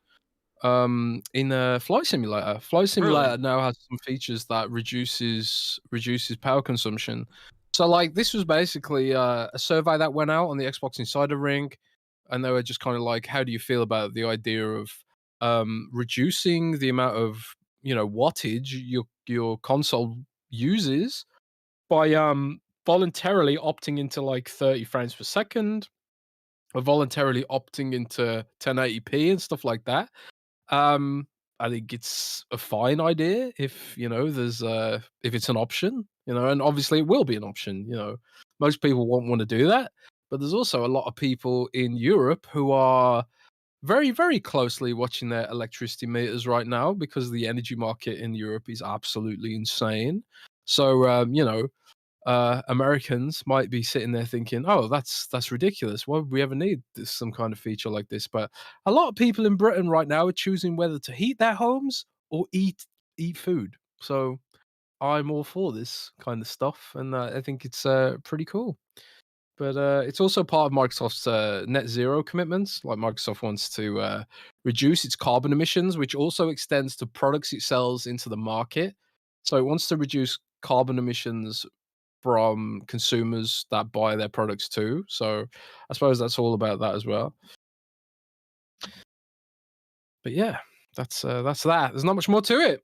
If you want to check it out, I suppose one of the features is in Flight Simulator now, and yeah, we'll probably see it appear in other Microsoft games in the near future.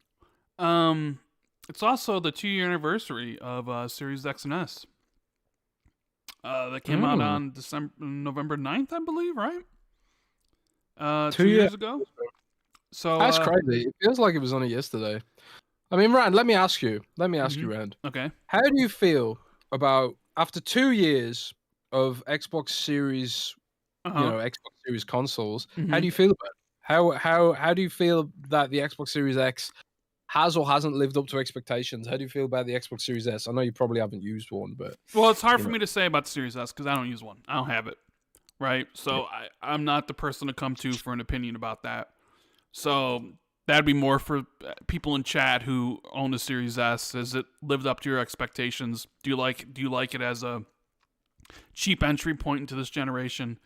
For me, the Series X, I feel it's really hard to say that it's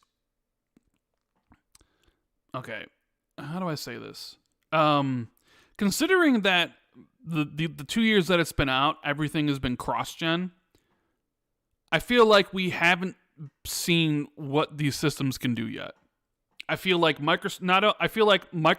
and considering we had one great year for Xbox first party in 2021 and one awful year, I feel like we haven't even seen Microsoft's first party push what the hardware can do, because everybody's like, we got to make sure it runs on the Xbox One, the 2013 stuff. So while I am happy that pretty much every game I played up until recently with Gotham Knights and Plague's Tale were all 60, and that's essentially the biggest thing I wanted from this generation, was I wanted standard to be 60 frames, because games just are so much better at a higher frame rate than they are at 30. That's just, you can't even debate that anymore. So while that aspect has lived up to my expectations, the recent influx of 30 frames games makes me sort of question whether that thought of 60 frame games being standard is just a byproduct of cross-gen. So you have cross-gen basically clouding everything with the Series X and S. You have Microsoft's first-party portfolio essentially not pushing the boundaries of what the Xbox Series X can do, despite, Forza Horizon 5 being one of the best-looking games this generation. So it's really tough to say that it's exceeded expectations, because it hasn't, because I don't think we've seen what these systems can do yet. It's met my expectations in regarding to frame rate, But I sort of feel like the pandemic and the chip shortage combined to rob us a little bit of next gen only titles to see the jump that maybe these consoles can do if they weren't tied to previous gen. So I'm not disappointed in the Series X by any stretch of the imagination. I still think it's Xbox's best console they've ever made. It's just, I think you have a conflux of things happening, and it's just like, all right, we haven't really seen this system push to its limits yet. Yeah. From third party or first party. And I'm kind of at that point now where it's like, all right, I want to see what the system can do when you can take it to the max when you're not held back by the Xbox One. Like, what would Halo Infinite have been like if it didn't have to run on 2012 hardware, right? And even we can see like with Forza Horizon 5 and how beautiful and how amazing it is. Even that was held back by Xbox One. So. Yeah, so like the hardware I think is kind of like a push for me. Ask me again in 2 years at the end of 2024 when we'll have new first party games that are next gen only. I think that'd be I'd be able to better answer that question, right? About hey, how's the Series X performed? Because by then you'll have AAA games that are only for next gen or current gen, and first party games that only came out for it. So that I think you can better answer what you're saying there. As for like first party with Series X and S, it's kind of like one year you had an A, and then the next year you sort of had a D, right? And your launch wasn't really spectacular either with Gears Tactics. Although I got to give you props for smart delivery and giving patches for games that you could have charged for. Like the Forza Horizon patch or the Sea of Thieves patch, the first party games that got updated. So it's kind of like I sort of feel Microsoft's first party kind of gets almost like an incomplete. Where you go from the highs of 2021 to the absolute lows of this year, and it's like, yeah. So how does that? Because at the end of the day, like, yeah, the hardware is great. And it's just a piece of hardware. It'll do what you tell it to do. But I'm more interested in the games coming. And I think this year really put a sour taste in a lot of people's mouths, especially mine. It's just kind of like, all right, well, sure, you had a great 2021. So it's really tough to quantify with the combination of years. Like, but I think people are just like, yeah, I want all the stuff that you've promised for 3 years now. So, yeah, I'm way more positive on the hardware than I am on Xbox's first party at this point, at least for these 2 years. It's like one incredible year and one awful year. So, what about you? Yeah, so, I mean, I pretty much... it's hard not to agree with everything you've said. It's arguably, well, it's not even arguably, it is. The Xbox Series X is Microsoft's best ever console. I love the way it looks. I love the way it runs. I love its features. The operating system's more polished than ever. In the alpha skip ahead ring, I don't know how they've done it. Are you in the alpha skip ahead ring? The dashboard has become blisteringly fast. I'm in the alpha ring. In the Which alpha I did skip notice ahead, the dashboard change.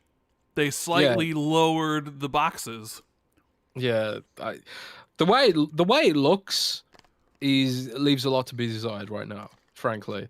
But the speed cannot be denied. They have done something to it to make it super super fast now. Like when you're moving from the main dashboard over to the games library or the store or any of the other apps, it is just super fast. It's become super smooth. So I'm pretty impressed with that aspect of it. Maybe they've shuffled around some resource allocations or something. I don't know, but it's super super fast now. So yeah, the console is amazing. But I agree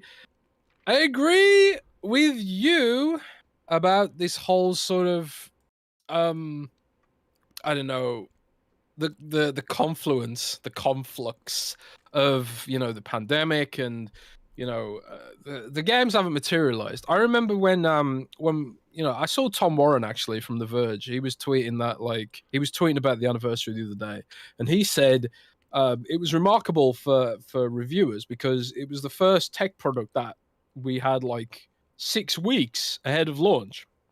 I've never before or since had a review unit from a company 6 weeks ahead of embargo, so we could really get in and test it, But there was nothing to test. Yeah. Nothing to test. There was no games. There was nothing with ray tracing. Watch Dogs Legion advertised with ray tracing, and when they finally did implement ray tracing, it looked horrible. I mean, The ray tracing in even Watch right Dogs now, Legion, Jez, trash. they talked about ray tracing in Halo Infinite, and it's finally coming, but only on PC. Forza Horizon 5. Not confirmed, only on PC. I mean, I thought it was only on PC. I mean, maybe I'm wrong. Chat will correct me if I'm wrong, but I thought it was PC only. And then Forza Horizon 5 just added ray tracing and races on PC only. I don't know, like, if you want to talk about one of the most disappointing features that a lot of people hyped up, maybe even myself included in some of my videos because I didn't know any better, it'd probably be ray tracing. I don't think it adds anything to games whatsoever. In fact, I think, like, the hit it takes from the frame rate is just, I'd rather have the frame rate. I don't care about ray tracing, But go ahead, continue. Yeah, no, I agree with you. We also had like the super duper Minecraft super duper all singing and dancing, tap dancing. We talk about tap dancing Lion Jim Ryan. What about tap dancing super duper graphics pack? It had a whole musical to announce the super duper graphics pack, which is supposed to bring shaders and reflections and reflective surfaces to Minecraft on Xbox. Never came out. And to add insult to injury, they released it by accident and then pulled it and said, "Oh, sorry, this wasn't meant to go live." Like, I don't know what the hell has gone wrong with that shit. But yeah, I agree with you. Ray tracing is a complete dud on the Xbox Series X. And that being said, I don't agree that it doesn't add things. Like, Cyberpunk, for example, Cyberpunk 2077 on my PC with ray tracing and FSR enabled looks amazing. You get those amazing, stunning, dynamic reflections. It adds a level of depth that games have yet to have achieved. But for the Xbox Series X, it's so intensive that it seems to result in massive compromises to frame rate and all that kind of stuff. Maybe Microsoft completely jumped the gun and they were like, yeah, we're bringing ray tracing, whatever. And they were like, they didn't know if it'd even be viable for the current gen of consoles. Maybe it's just, a sort of future facing tech, and maybe they're hoping machine learning will account for some of the downsides of it right now and all that kind of crap. But yeah, ray tracing is a big dud. I might write about that next week. I'll reach out to some tech dudes and see if we can get comments or whatever. But yeah, ray tracing has been disappointing. But that's and also honestly, the first party has not been great either. We haven't seen those kind of bangers, AAA bangers, and some of the AAA bangers we did get weren't the best. Like Halo Infinite, people were excited about Halo Infinite when it launched because it wasn't awful, and it had like some really good ideas. But obviously the multiplayer delivery has really soured people's opinions about Halo Infinite and 343 in general. We haven't had a true next gen Gears yet. We're still waiting for that. Forza is doing a lot of the heavy lifting here again, as usual. And then we've had like a bunch of really high quality, but maybe not so mainstream games like Flight Simulator, for example. Flight Simulator's a compelling technological achievement, but it's just not my kind of game. I played it and flew over my house. It was cool. And then then it was just a 70 gigabyte paperweight on my hard drive. So I You uninstalled it. You can make the argument that Psychonauts 2 is probably the best game that Microsoft released so far this gen. Yeah, and You that's can. I mean, like multi-platform. Forza Horizon 5 and Psychonauts 2. Yeah, Forza Horizon 5, Psychonauts 2, and yeah, I don't know. But I'm hoping that 2023 will improve Well, the if situation. Starfield and Redfall had actually come out this year, it would be maybe it was singing a different tune. Maybe it'd be like, oh man, they nailed it. 2 great years, two incredible years, and first parties here. And Starfield and Redfall are amazing, and they had some quality, AA titles to kind of back them up with Pentiment and As Does Falls and Grounded. So it's like, yeah, you got the big games, you got the small games, everything's working out just fine. But we all know what happened. So it's kind of like, it's kind of like you when you write a paper for school and it's like, I'm gonna do really good, and then like you just don't. Or have you ever had this situation in school where like you got to write a paper and you think you're gonna do really well, and like you have all these thoughts in your head, but then you can't put them down on the paper, and then you get a bad grade because of it? Because you just like what you imagined in your head isn't as good as what actually came out of your pen. Or like, because I get this a lot in my videos. Like sometimes I'll imagine the things I'll say in my head, because when I make my videos, just like with this podcast is completely unscripted, by the way. I might have I have my Discord thing up here with topics. Like literally it'll just say Xbox Activision EU bias, or Gears of War Netflix, Xbox Series X and S2 anniversary. They're just like topics for me to look at to jog my memory of what I want to talk about next, right? But my videos, they're all unscripted. I do my videos from the top of my head, every single one of them. I don't even have notes really. I sort of, in my head, I visualize how I want to structure my videos, and sometimes a lot of my videos are structured in a way how I would write like an essay or a thesis about something. You present your arguments and give your basis, and then sometimes you present counter arguments and then destroy them and then wrap up all. You know how those papers are always sort of presented. But I have had scenarios where the things I've thought in my head, or the videos I've imagined in my head about how I would say something, or certain phrases I would say, they sound so much better in my head than it ever sounds when I actually say it in the video. And I sort of kind of like use that as a analogy or metaphor for Xbox's 2022, where it's kind of like, yeah, it sounded great on paper, it sounded great on our heads, all these games, and then when it came out, like, it didn't live up to anything. But yeah, I wonder where we're going to be in 2 years, Jez. 2024. By then, whole bunch of actual next-gen only games, third parties pushing for AAA. Will we be hearing about a mid-gen refresh by then? I mean, what do you think is going to happen in the next 2 years? Give me your prediction how Xbox Game Studios will perform, as well as the hardware situation. So the next 2 years, man, I want to hope that we start hitting that regular cadence of, exclusives every quarter, which is like, I'm pretty sure that's what Phil said he was aiming for, unless, someone paraphrased that or something. But this whole idea of having one game every quarter, a headline act for your Game Pass subscription base, that's got to be the goal, And I'm hoping by 2024 we've got there. We know about tons of projects in development, Contraband, The Wandering Tower, Project Belfry, and then, Project Ara, History Untold, and Ara Ara, and also like all the other stuff. There's the Project Dragon, and and Tatanka, and all these code names that leaked through various means. And there's also a shitload of stuff we don't know about, because a lot of that stuff that did leak was for games that have been in development since 2020 or earlier. So like there will have been games commissioned in the last year.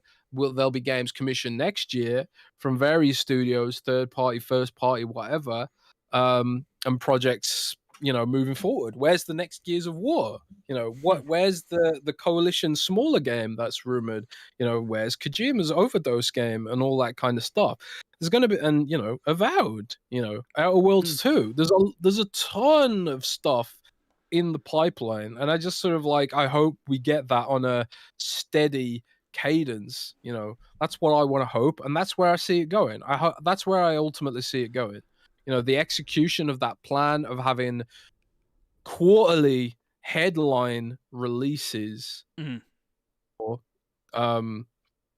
quarterly headline releases for Xbox Game Pass, similarly to Netflix. I think that's where we're headed, and I'm excited about that. Very excited. Sounds good. What about you? I mean, I feel the same, right? The promises of Matt Booty and Phil said about a AAA game every quarter, kind of supported by the smaller titles. Yeah. I feel like in 2 years, you're going to be talking about, all right, man, Xbox Game Studios, they hit the ground running. They've put out some amazing games. Bethesda's coming to their own. Look at all the stuff that they're doing. Xbox, we're finally seeing some stuff from Activision Blizzard King, right? You can sort of see the vision that Phil has with Xbox in general, because maybe Keystone's getting close to be coming out, and streaming on TVs will be more widely available than they are now, where it's all right. And then the hardware side of things, maybe more devs start to use the term velocity architecture, cross-gen requirements are dropped, so it's all right, now we can focus on just the X and the S. I don't really think the S is going to cause as many problems as people think. I think it's just developers don't want to do the extra work, and who really wants to do extra work when you don't have to? Or, not necessarily that you have to, but nobody likes doing extra work. I don't like doing extra work. Jez doesn't like doing extra work. Everybody in the chat doesn't like doing extra work. But it's just a part of their job where it's all right, well, we got to make one for the X and we got to do it for the S. It's just, those are the things. I just don't think it'll hold back the gen or be a reason why games hit 30 or only 30 or whatever, like they kind of claim with Gotham Knights. So, yeah, I'm very, very, very optimistic for the next 2 years in regards to pretty much everything from the hardware to first party. And first party is really the thing I care about the most, because the hardware is the hardware, but first party is why I sort of care about Xbox in general in the first place. So, Leaky Hum says the Xbox One had a better 2-year start than the Xbox Series. Sunset Overdrive and Killer Instinct are greater than Forza Horizon and Halo Infinite. Yeah, I mean, you could make that argument. They definitely had more at launch from Rise, Killer Instinct, Dead Rising 3, that Dragon game I forget the name of. There was definitely more in that first year, and then Sunset Overdrive came out the following year. So would it be 2 years? So would it have been 2013, and then 2015? Didn't Halo come out? And Halo Guardians, right? So if we're taking the launch of 2020, 2021, and 2022, that would be 2013, 2014, and 2015. So you had Master Chief Collection in 2014. Am I right on that? It's Master Chief Collection 2014, right? It was. Mate, I don't even know what day of the week it is. I know. You're asking me to remember things from 2014. I'm pretty sure Master Chief Collection was 2014, and then Halo Guardians was 2015. 2015 was also Gears Ultimate Edition. Yes, Gears Ultimate Edition was 2015. I'm trying to think what else came out in those years. But yeah, I mean, you could totally make the argument that Xbox One's lineup was better for those first 2 years than Series lineup. But I think the ending of it favors Xbox Series way better than Xbox One, because at some point Xbox is making games. Oh wait, also, didn't Ori come out in 2015? The first Ori? I think that was 2015, or maybe that was 2016. Man. I forget. Either way. Asking me, please. Goldshell says, I love my Series S, however, is VRS implemented yet? I have no idea. Leaky Hum says, question on Fable being woke. Booty said modern audiences. Yeah, did you see this yesterday, Jez? Yeah, man, I hate this whole debate. Oh yeah, shout out to the Best Bot, Kid Smooth, Titanfall. That was right. That's a 2014 game. Titanfall, yeah. I don't even know what woke means. It feels like a buzzword, and no one really knows what it actually means. It feels like people just want to get mad at Well, something, or I don't know. so Matt Booty had that interview with Jake Baldino and Skill Up and their podcast, like Friends Per Seconds. I forget the name of it. It's a great podcast. I love Friends Skill per Up. second. And he was Skill on Up, there. right. Matt Very Booty doesn't show up for a lot of things. You know, he's No. very secretive. He's like the opposite of Phil. Phil's very much in the public eye. Matt Booty's not. And he talked about certain things. Some of it we touched on last week. He talked about how In Exile showed off a vertical slice of their next game and how it wowed everybody at Xbox Game Studios, like all the studio heads, which is an interesting quote about, you know, them blowing minds and stuff. So that does give, because I haven't played an Exile game, and I wasn't really interested in Wasteland 3, but I am interested in an FPS steampunk RPG, right? So I'm like, okay, I'll store that away. That does get me somewhat excited. You know, he talked about the whole Perfect Dark and Crystal Dynamics thing, co-dev and stuff like that. But I've seen recently people up in arms about Fable because he mentioned how Playground has a love of the IP and that they want to make a Fable game and bring Fable to like modern audiences, and people lost their minds over this quote. I think maybe the problem is with vagaries like this, where they're like, we want to bring it to modern audiences. What the hell does that mean? You know, that's like the vaguest non-committal answer possible, right? Sure. So I'm not happy with Matt Booty's response on that, because when we don't know things, people have a tendency to fill in the gaps of their knowledge with pessimism and negativity. And I know because I do this, you know, so some people, when they say modern audiences, right? Maybe some people think like they're going to Americanize it, you know, for lack of a better word. No offense, Rand, but you know, rip out some of the British humor, you know, some of the crass humor that the game was known for, the sort of goofiness and stuff like that. I don't think they're going to do that, because when you know, when they debuted it with a trailer, that it was humorous and, you know, very, very funny, you know, and I thought that was like a message that it wasn't going to be The Witcher. You know, it wasn't going to be dark and depressing. It was still going to be a fairy tale. It was still going to be Fable, you know, a bit silly and a bit, but with that sort of dark edge. You know, I thought that's what I got from that trailer.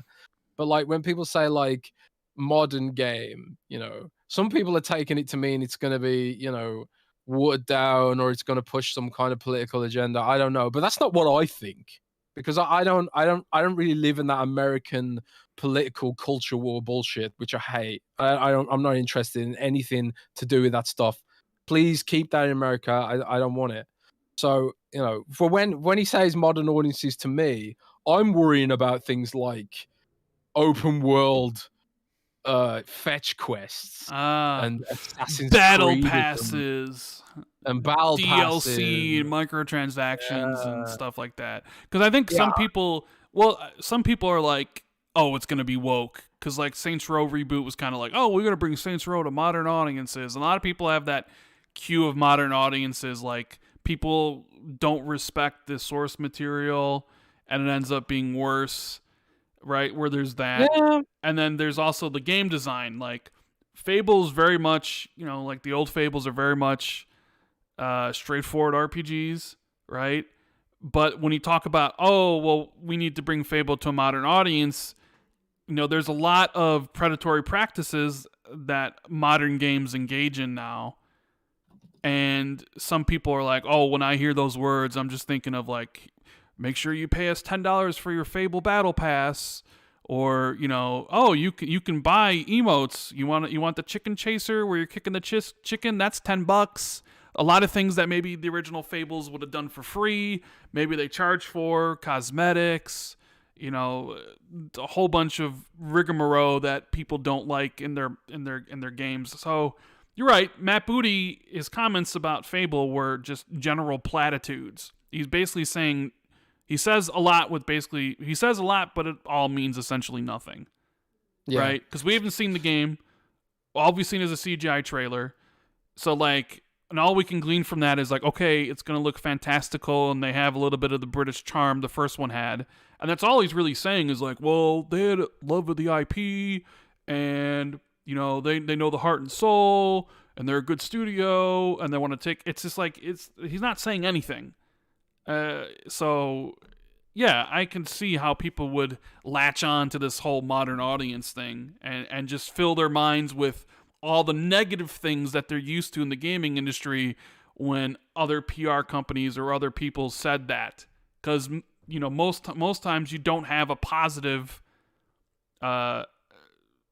example that you can go towards about bringing something to a modern audience. Because most of the times it's like negative. So...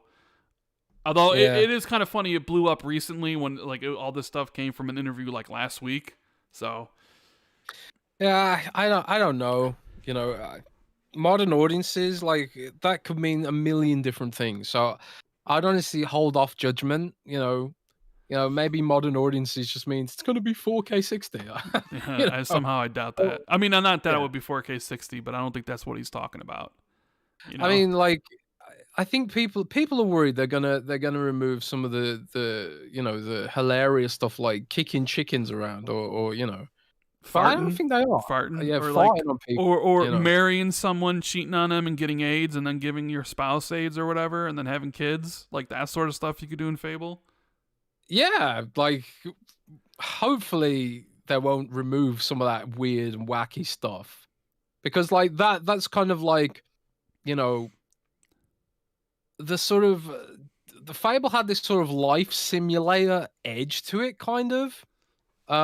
It wasn't, they didn't explore it too much, but it was there. It was present. Like, Peter Molyneux always had this sort of vision of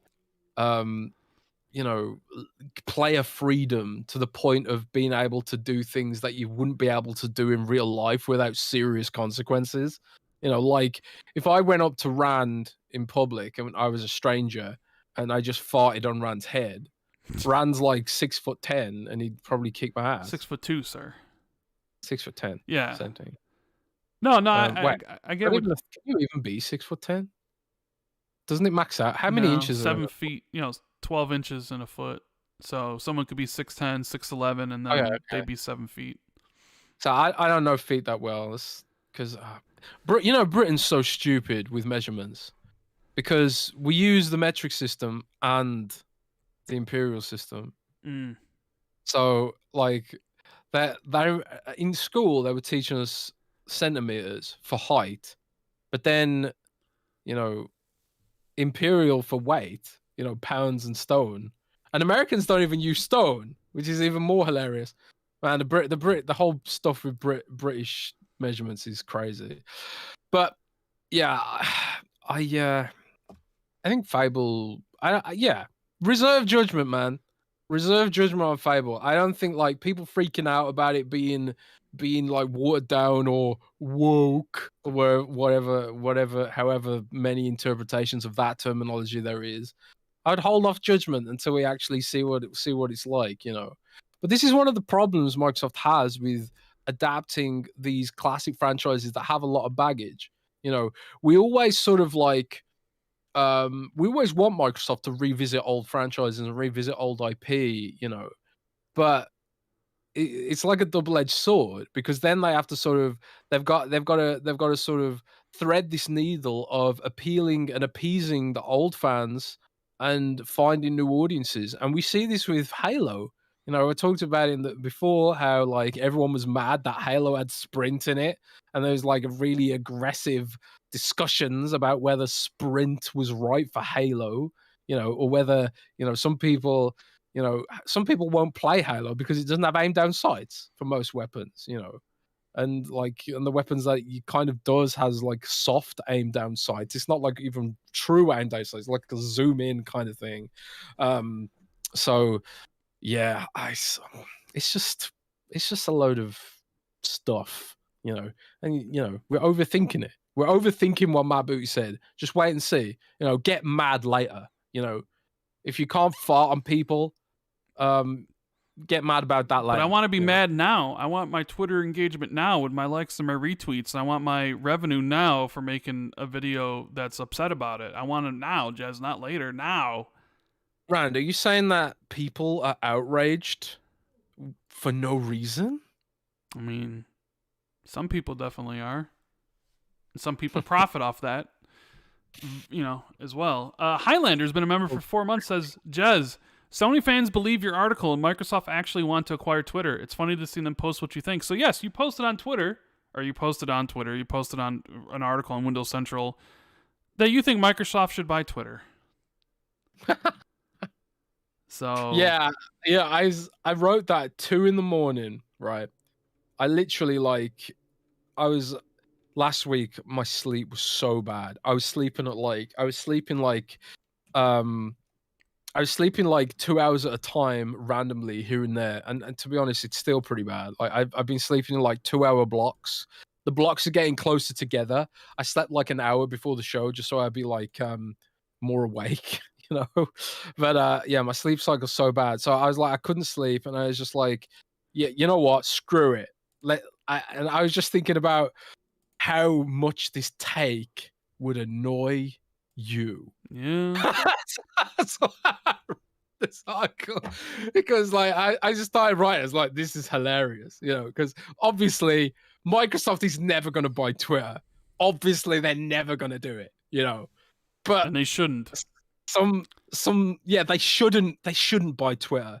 Twitter's a very difficult, toxic, unique platform, and extracting money from Twitter has been notoriously difficult. I think they've only had like 2 profitable quarters in their decade plus long history. I'm sure I read that somewhere. So Twitter's like a very difficult platform to extract money out of. But not only that, it's like it's a controversy engine.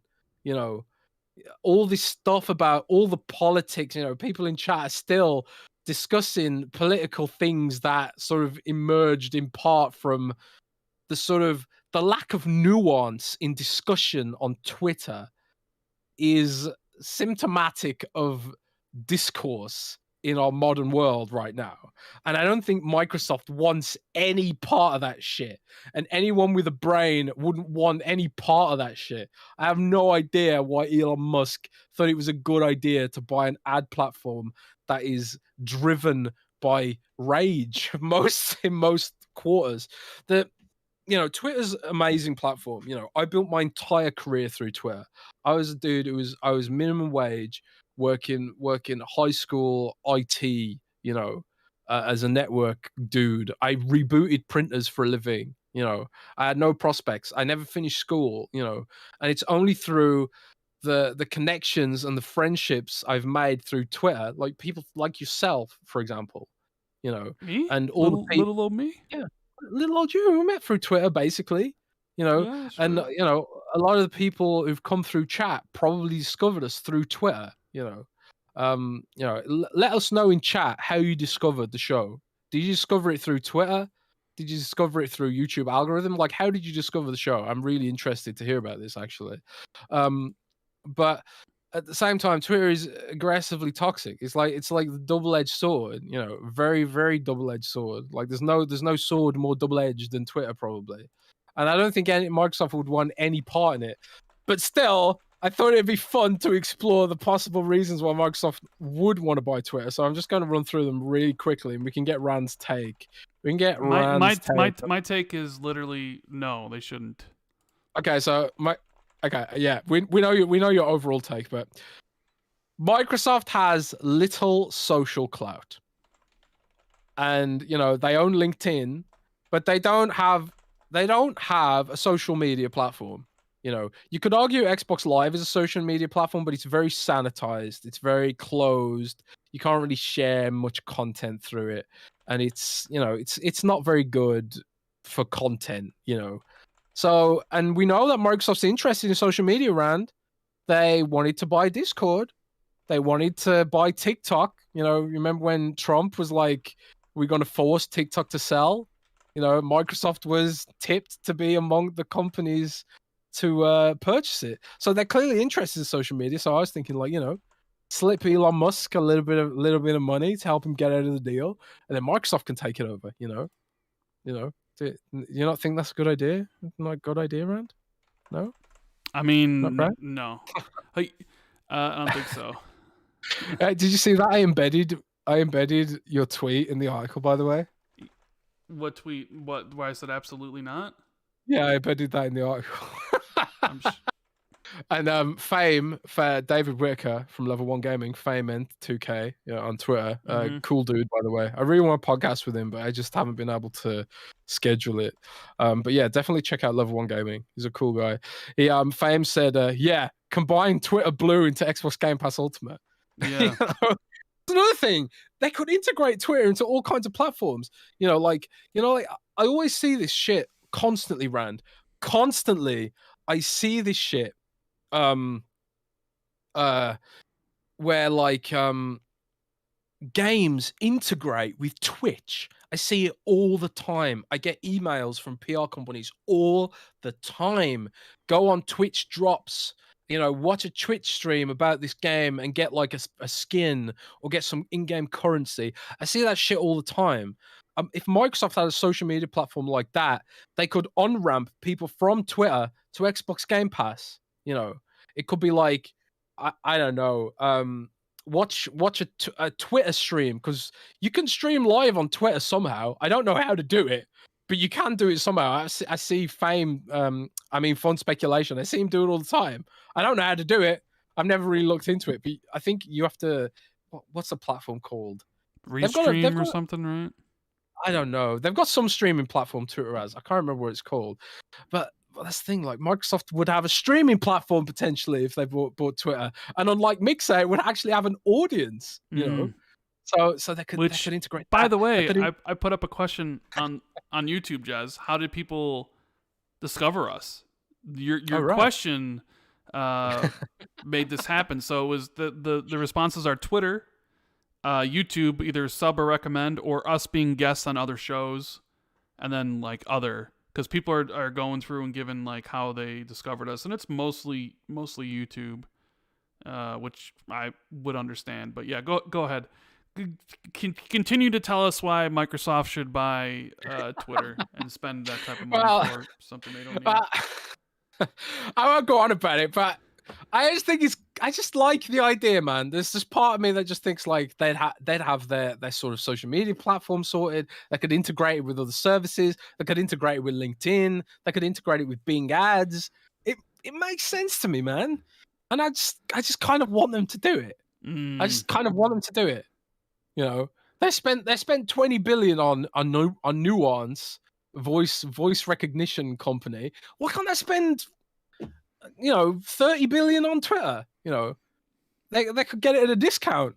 Musk probably desperately wants to offload it, and I know that these creditors are probably like, yeah, we need to minimize our losses now because this shit ain't happening. Microsoft could give them a an aggressive deal, 30 bills, 30 billion. Twitter's not worth that much, though. Yeah, it's not. But it could be to Microsoft as a platform holder. Like I say, integrate a platform holder as what? They're a platform holder of the Xbox. They're not. Well, Twitter integrate Twitter with Xbox, man. No, what? You're insane. You're no, I'm not stupid. Stupid. No. It's cool. Screw you, man. This is a great idea. And I know if Phil's listening. Yeah, you want to know what? You want to know what? I'm sure Microsoft really, really wants to deal with all the porn that's on Twitter, with all the hate that's on Twitter, with all the politics that's on Twitter. I'm sure they would they hated dealing with that shit on Mixer, because I'm sure they would love to have to deal with all that stuff as the ones who run Twitter. Yeah, I'm sure. I'm sure. Okay, how about this? If Phil's listening, which he's probably not. Definitely not. But Phil, hear my plea. 30 billion, offer us 30 billion to buy Twitter, and I will run it. I'll run it for free. Jesus. I'll run it for free. I can do a better job than Musk. I get Twitter. I get it. I'll integrate it with Bing ads. Bing ads will grow, and we'll integrate it with Xbox for streaming. We'll integrate it with Twitter. Xbox Game Pass for like Twitch drops kind of features. It'd be great. It'd be brilliant, and I'll run it, and I'll do it for free. I'll do it for free. All I need is $30 billion. You don't even need 30 billion. You could probably get it for 20 billion, and even Okay, then, it's probably not even billion worth that much. I don't care. 20 billion, Phil. Give me 20 billion. I'll run Twitter for free. We'll make this great. I'll be the king of Twitter, not Musk. I'll do a way better job. I'm pitching it now. Hey, CEO of Twitter, Jez Corden. Can I get a verified badge then, bro? You can get a verified badge. Yes. Everyone in chat right now, you get a verified badge. Everyone listening to this on Spotify or iTunes, you get a verified badge. If you're a fan of the Xbox 2 podcast, under Jez Corden's Twitter, you get a verified badge. Can I get an amen? Amen. Amen. I mean, I'm in support now. You know, you can be the CFO. Oh, really? Yeah, you can be the CFO, Chief Financial Officer. So my first act as a CFO is to tell you that you should probably not buy Twitter. It's not worth that much, and you're gonna lose a whole bunch of money. Oh, mate. Oh, mate. Well, I just thought it was a fun article, and Google News liked it. Did they? I think a lot of people. I was writing that article honestly with a grin on my face because I was just like, this is ridiculous. But you know, I tried to make it as serious as possible. Well, I'm sure there's plenty, like the person in chat said, I'm sure there's plenty of people who thought you were being. Well, I knew you were being realistic, but like, just want Microsoft to buy everything. It's always studios and Twitter, you know, like, just like, you know, because I wouldn't mind it, man. I mean, obviously they never will. Remember when they were going to buy TikTok? Yeah, man. Well, that's the thing. It's like, you know, if they're willing to buy TikTok, which is orders of magnitude more toxic than Twitter, in my opinion, surely they'd want to buy Twitter. You know, at least like, you know, oh, man, I just kind of want it. I just kind of want it to happen. Include Twitter Blue in your Game Pass Ultimate subscription. Subscribing to Game Pass Ultimate, get your Twitter Blue. Yeah, exactly. See, the business model writes itself. And you don't need. So you get Twitter, and then you just shadow ban PlayStation and all the PlayStation users on Twitter. Well, now, Rand, that's how we upset the regulators. Oh, the regulators. Yeah, the FTC. Actually, the FTC is concerned about Musk violating laws around stuff. Because like there are laws that like social media platforms have to show like an effort to combat things like fraud on the platform, and because of all this, like there's been like a massive ramp up of fraud. Some hilarious tweets with people buying the verified tick. Like there's someone pretended to be Nintendo and tweeted a picture of Mario flipping the bird, which is hilarious. But the icing on the cake was someone impersonated a pharmaceutical company and tweeted, "From now on, insulin will be free." Oh yeah, and then yeah. They lost billions of dollars in market cap value, which is the best way ever to spend $8. Hilarious trolling. But yeah. Someone's at the door. I'll be right back in like 5 minutes. Oh. Just take some questions, leak something or something. I'll be back in like 5 minutes. Leak something? I got nothing to leak. I'm just saying, I'll be right back. Oh, hurry up. Man, chat, you gotta help me out right now because Rand's bailed on me again. He always does this. So give me some questions in chat. While we maybe we'll cut to an ad break. We'll return after these messages from our sponsor. But yeah, come on, chat. Give me some questions. I'm just gonna type in a little quick timestamp there. You know, little timestamp. Since Rand's bailed on me. So we got a super chat here from Gold Shell. Microsoft-owned Twitter could help revive Windows Phone. Yes, it could. See, Gold Shell is on the right trail of thought. What we need is Twitter, owned by Microsoft, and then we also need Windows Phone back. That's the 1-2 punch. Although I do like this comment from Alfonso Mendoza. Microsoft should buy Skype. oh wait. So yeah, Microsoft didn't do the best job with Skype. I think we all know that. How are you going to squander Skype? Skype was like the biggest platform on earth for video calling, and then it was just nowhere at the start of the pandemic. You know, Zoom came in, ate all of Skype's lunch, and now Skype like went from being a household name to being completely obscure and unknown. Like how are you gonna screw that up, man? How are you gonna screw that up? I think Skype is like on a level of screw up, kind of like what Musk's doing with Twitter. It's like an epic screw up right there, you know. And they're like it felt like for a time, every couple of weeks there was a new version update for Skype. Do any of you guys remember when Skype tried to become Snapchat and it had stories and disappearing images and stuff? That was hilarious, you know. And they removed it after like a few weeks because everyone hated it. So yeah, we got some questions coming in now. Jez, what are you hearing about the NXR game? Not a great deal, honestly. I do have some concept art for the NXR game that isn't public. And that concept art makes me very intrigued and excited for the world. I'm not going to tell you what's in it, but I think it'll be a good game. I'm really looking forward to NXL stepping up to the next level. And if you guys aren't already following NXL on Twitter, you should be. In Exile has one of the best social media accounts on that platform. They put out hilarious comedy videos. You should definitely go and check that out. Starfield late 2023 from Heated Heavy 505. I think Starfield, we talked a little bit about this earlier. I think Starfield could launch a little later in 2023. But that's based on nothing but pessimism. You know, Rand thinks it'll launch in the first half of 2023 as planned. I think it could get delayed. I guess we'll have to wait and see. Brandon G says, how far out do you think Avowed is? I think we'll see Avowed drop next year. When exactly? Probably the second half of next year, which is sort of like, it sort of creates a problem for my Starfield launching in the second half of next year idea, because I don't think you want to launch Avowed and Starfield in the same time frame. So maybe the reality is Starfield launches by May or June, and then Avowed launches in October, November, December, something like that. Ninja Nurse says, do you miss the Queen? I never met the Queen, but I'm sure she was a lovely lady. And, you know, it's always sad when an old lady passes, in my opinion. Transformers leak by Certain Affinity. I did see this. Joaquin Branch.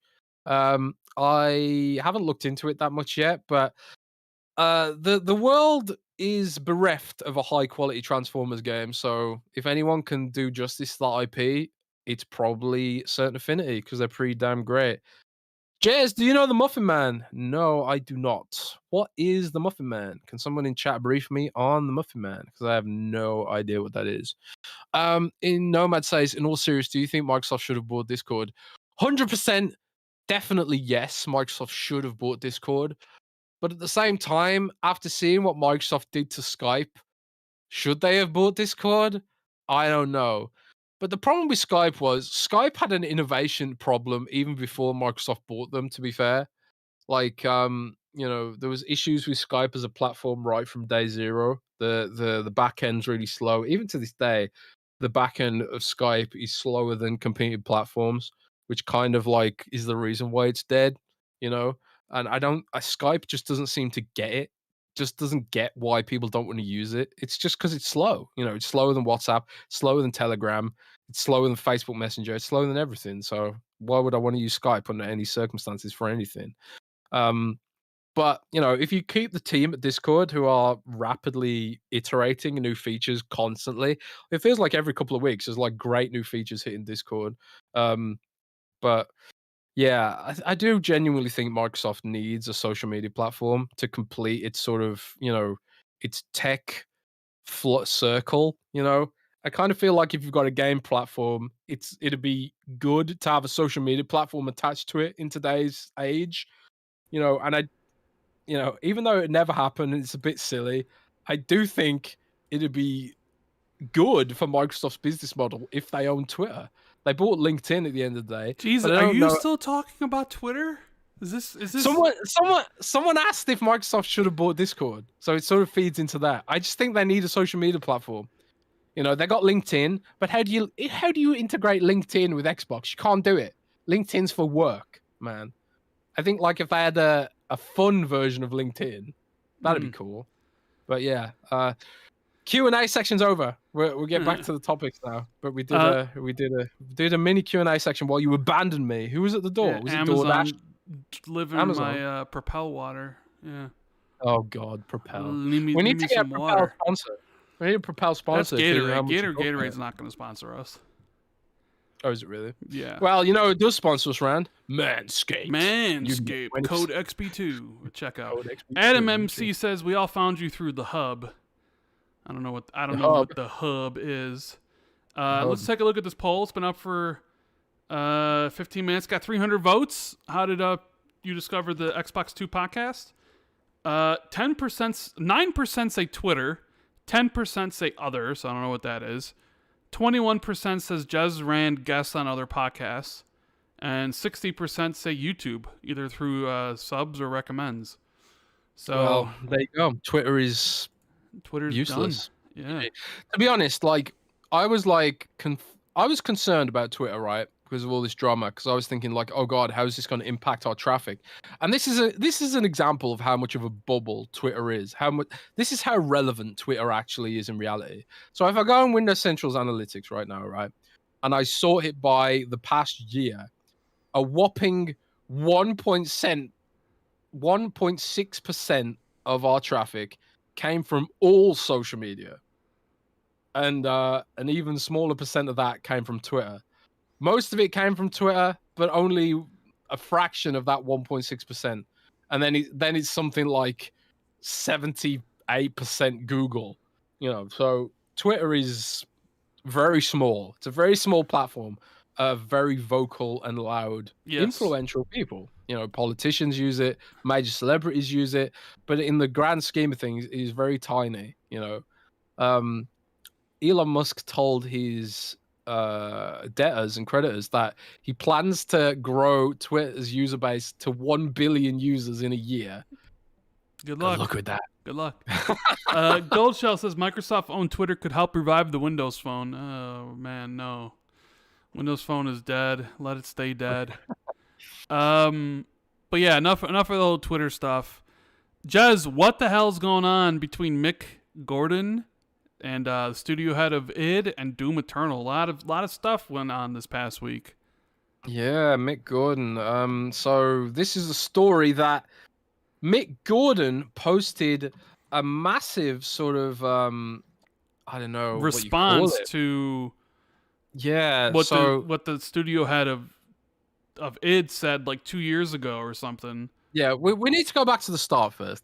So for those who don't know, Mick Gordon is a musician, a very, very prolific video game musician who did the original soundtrack to Doom 2016.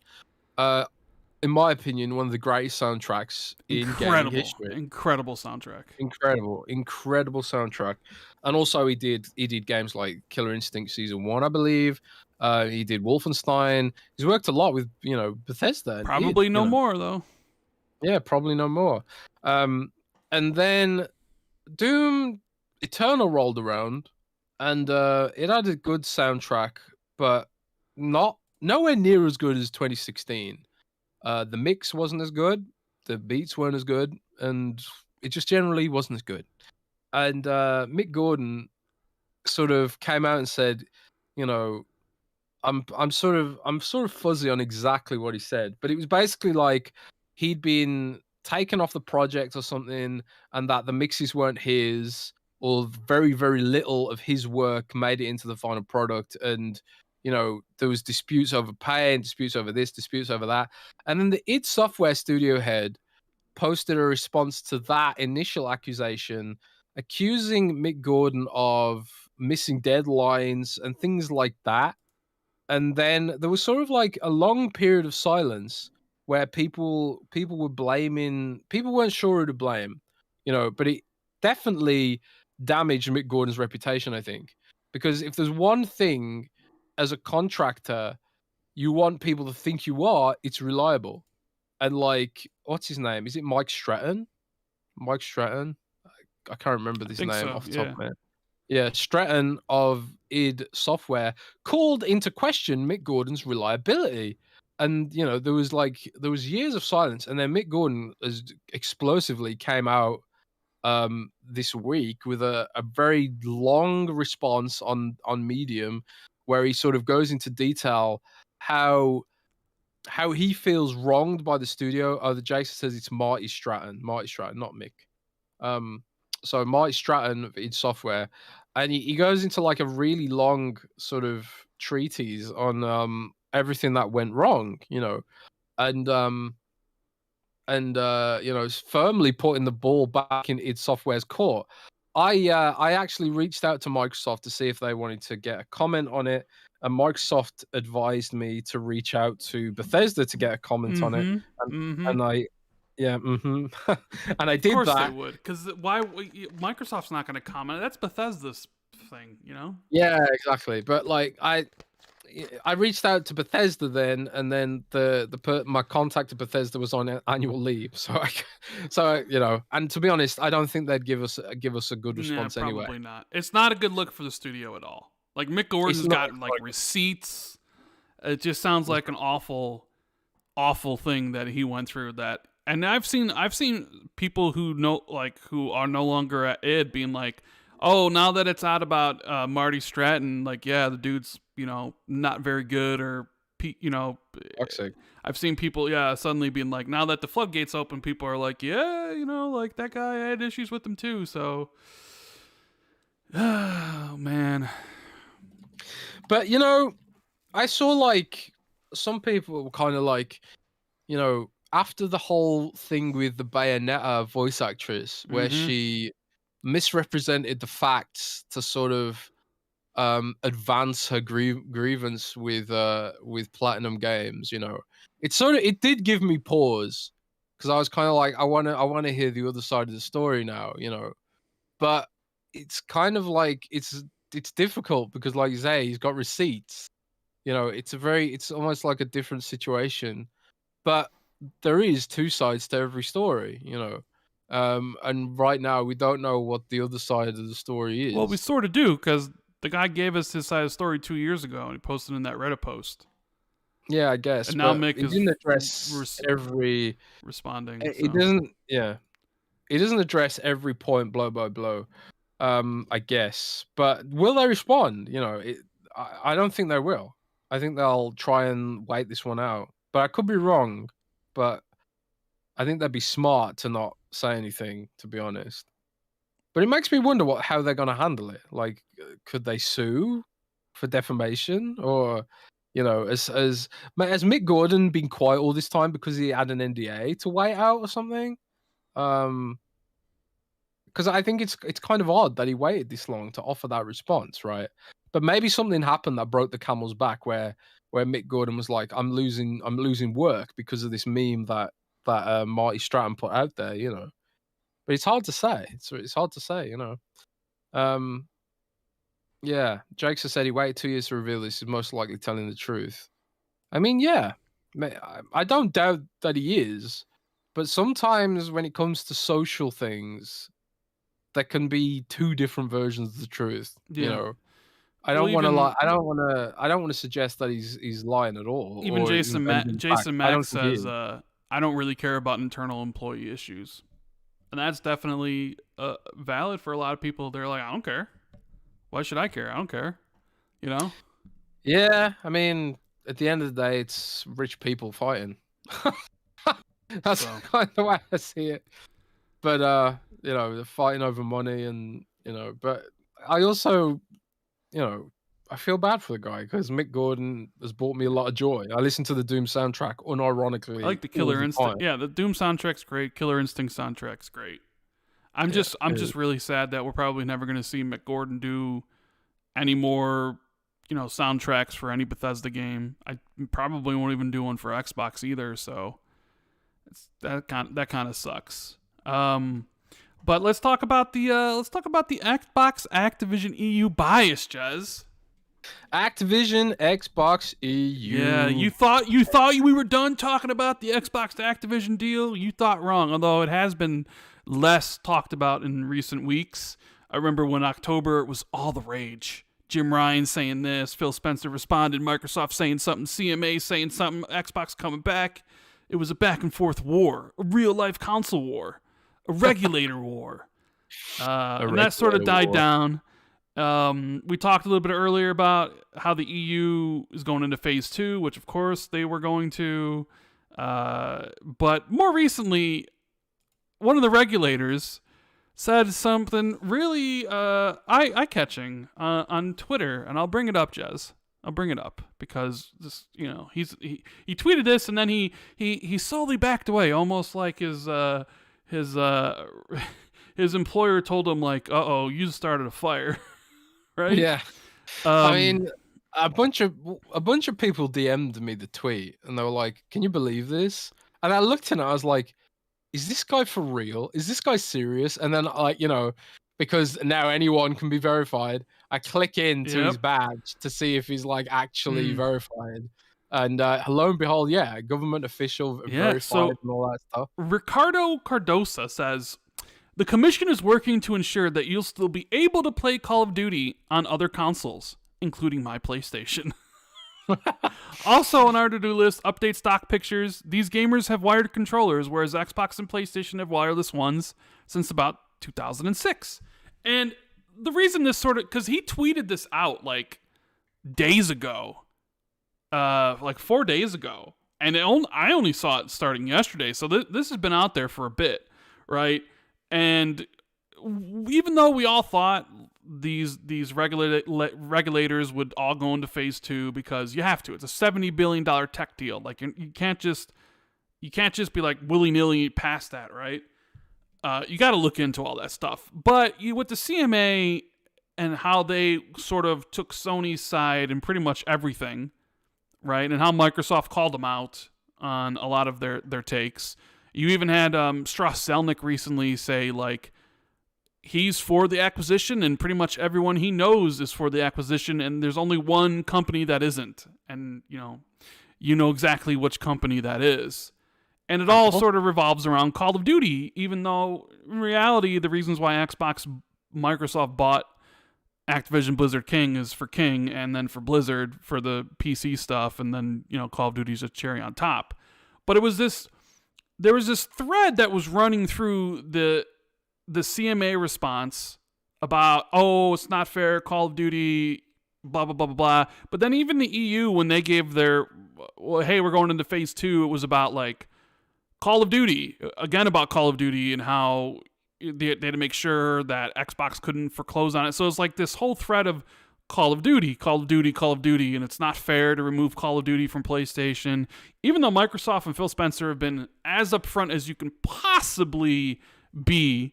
But I know there's an inherent thing with not trusting corporations because they aren't your friends. Microsoft isn't my friend. Microsoft isn't Jez's friend. Microsoft isn't anybody here's friend, right? You should always... It's not that you shouldn't trust them wholeheartedly. It's just like, you take everything with a grain of salt. I more kind of believe what Phil Spencer says rather than what Microsoft says.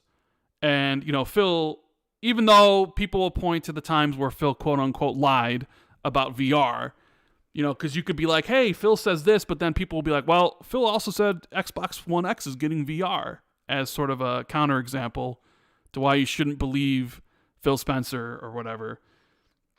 So there's this whole thing about Call of Duty, despite the fact that they're like, we want more people to play it. It's important that Call of Duty remains where it is for the transaction and how much money we're making. And then you get this guy, a guy that nobody's heard of, a guy that apparently is the real deal. And he's just like, we're going to work to ensure that you'll be still able to play Call of Duty on other consoles, including my PlayStation. And I saw that, I'm like, oh my God, Sony fanboys have invaded the EU. They're moonlighting as regulators now. The idea of like, we're going to make sure that you'll still be able to play Call of Duty on your console. Jez, what did you think when because you had some responses to the guy. I did, yeah. What and I also guess we should clarify. He did follow up about 3 hours ago. Of course he did, because this tweet got out of control. I would imagine Microsoft's lawyers were looking at this and be like, "Really? This is one of the guys at the thing, and he's already, he has an inherent bias." And he goes, "To clarify, I'm not involved in the assessment of the merger, and don't even work in the department dealing with the merger. As is clear from my profile, my comment is personal and not a commission position, whose decision will be taken on the basis of facts and the law." Yeah, okay. Complete 180 from what the dude was saying in his tweet. As I would like to call, complete damage control. Because I guarantee you this dude got an email from his bosses and was like, "Yo, they can use this against us. What are you doing?" And even the one and only Hoag's Law, who's been all over this sort of things, he had taken a screenshot of what he said and says, "Yeah, who could think he was describing a commission position? ? Oh wait." And then he goes, "Honestly, this is as much of an own goal as I've seen out of a regulator on social media in some time. The criticism is fully deserved. This is how you get prohibited from using social media by your employer, kids." So, yeah. It's hilarious. I think I was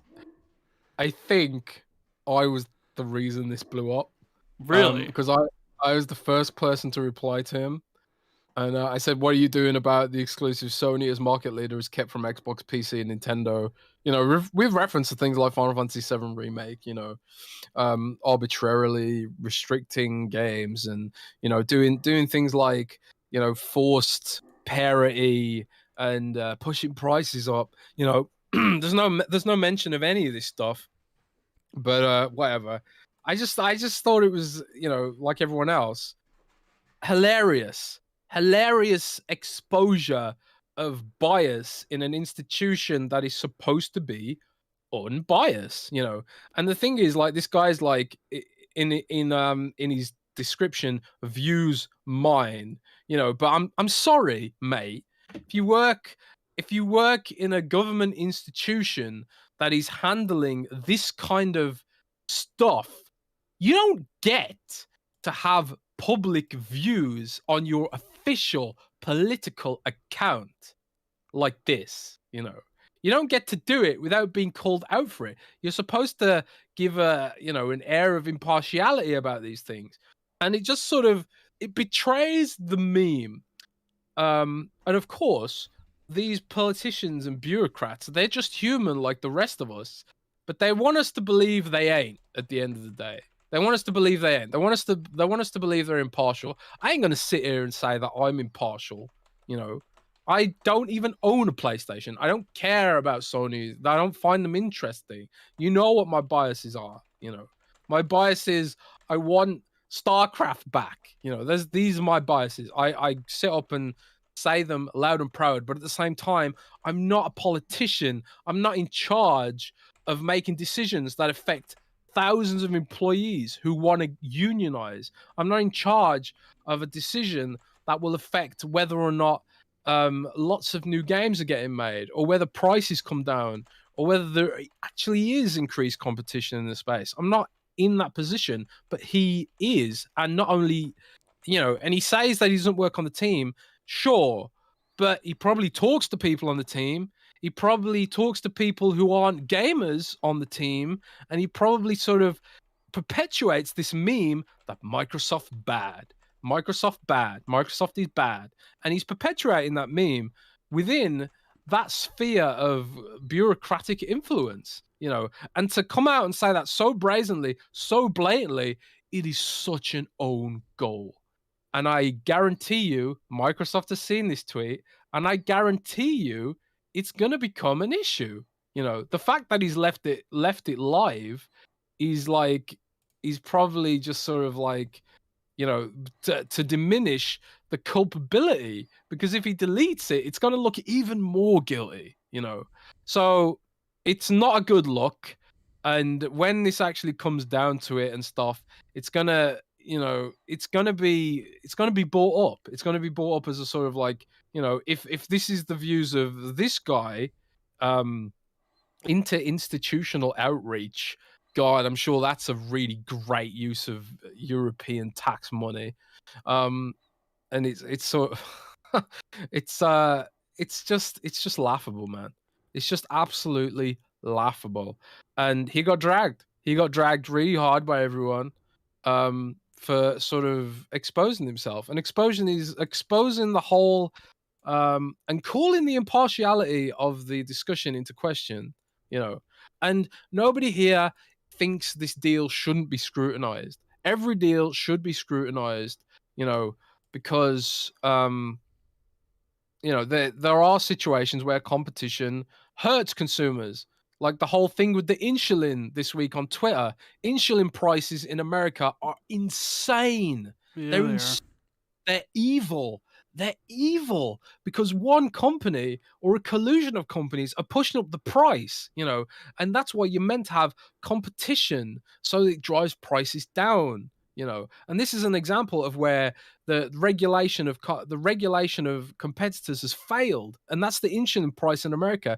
Insulin price in Europe, non-existent. It costs like 20 quid. You know, it costs nothing, you know, and then you get it for free on the NHS anyway. It's paid for with tax dollars. But in America, people are making the choice over whether to live or die based on the cost of this fucking drug. It's sickening.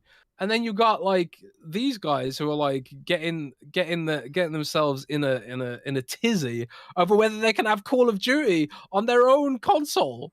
You know, it's hilarious to me. So yeah, everyone thinks these deals should be scrutinized. And it's fair to not assume every bureaucrat and politician understands the gaming industry. But they ain't even giving Microsoft the benefit of the doubt, you know.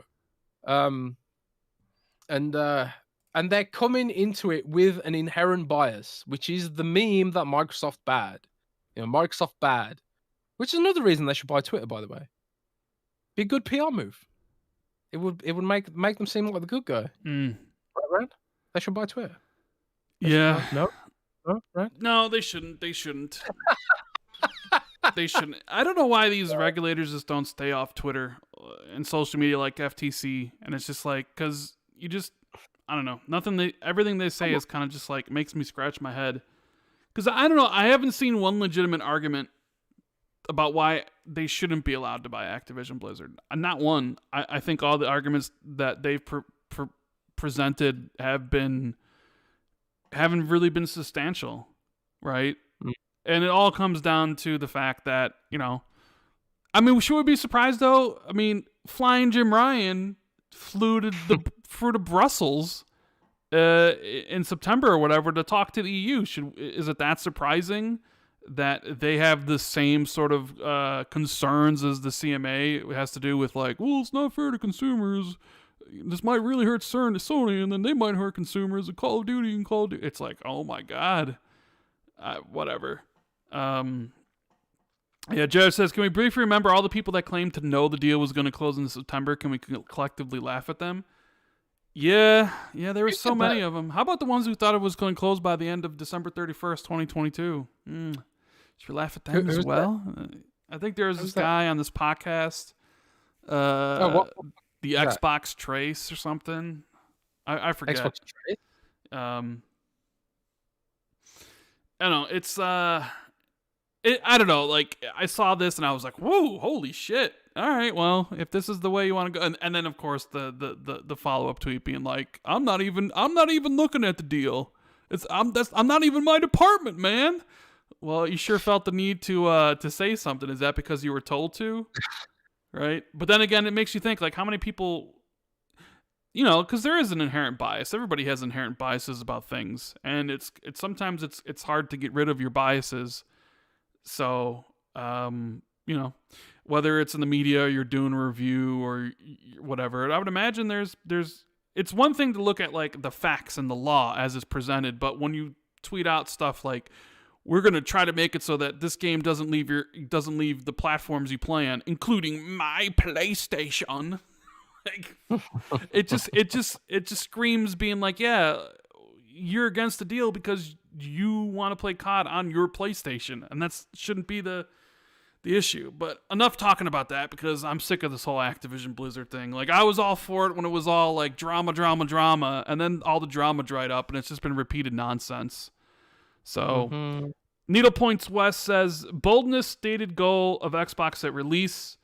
With that in mind, 3 props, NTB multiplayer with PlayStation. Mine, Call of Duty and Halo Multiforge and Battle Royale expands player base, entry point new players, and counterpoint CMA. Interesting.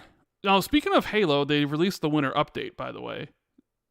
Has anybody in chat? Has anybody in chat gone back to play it? Is anybody enjoying what they're playing of it with Forge, the creations that people are building?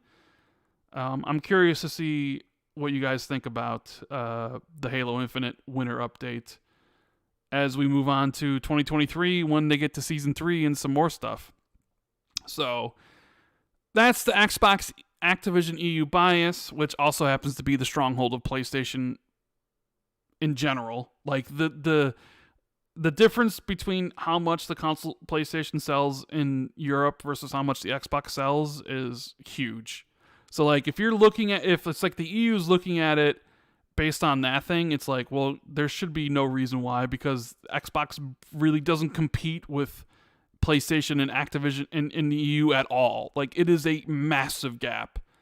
In the US, the US is a lot closer. It's a very tight race where you can make an argument being like, okay, well, this might really flip it in one for the other. But even still, that's competition, baby.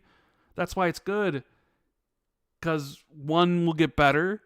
It will force the other one to compete more for your money instead of constantly, raising prices of consoles and all these different things. Like, so I don't know. It's weird because in the couple places where we've heard from them are the couple places where PlayStation is soundly beating Xbox, but the one place we haven't heard is where Xbox is actually pretty strong and is competing pretty well against PlayStation. So, Phil wants Starcraft, Jez. Did you see this? Yes, I did. I don't know exactly what he said. Do you have the exact quote? Yes, I do. Xbox boss calls Starcraft seminal, and it says he's excited about getting to sit down with the teams. He says, Xbox boss Phil Spencer says what could happen with older Activision Blizzard franchises like Starcraft is pretty exciting. Asked what could be on the horizon should Microsoft acquisition go ahead, Spencer added that he was excited about getting to sit down with the teams at Activision and Blizzard and King to talk about back catalog and opportunities that we might have.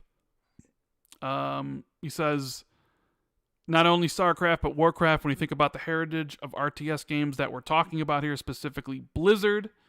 While he was very careful not to commit to anything or give too much away, Phil said that while he didn't have any concrete plans today, can't really get in and work with the teams just yet, he acknowledged that StarCraft was a seminal moment in gaming from an esports perspective, from an RTS on console perspective, and from just an RTS storytelling perspective in the genre.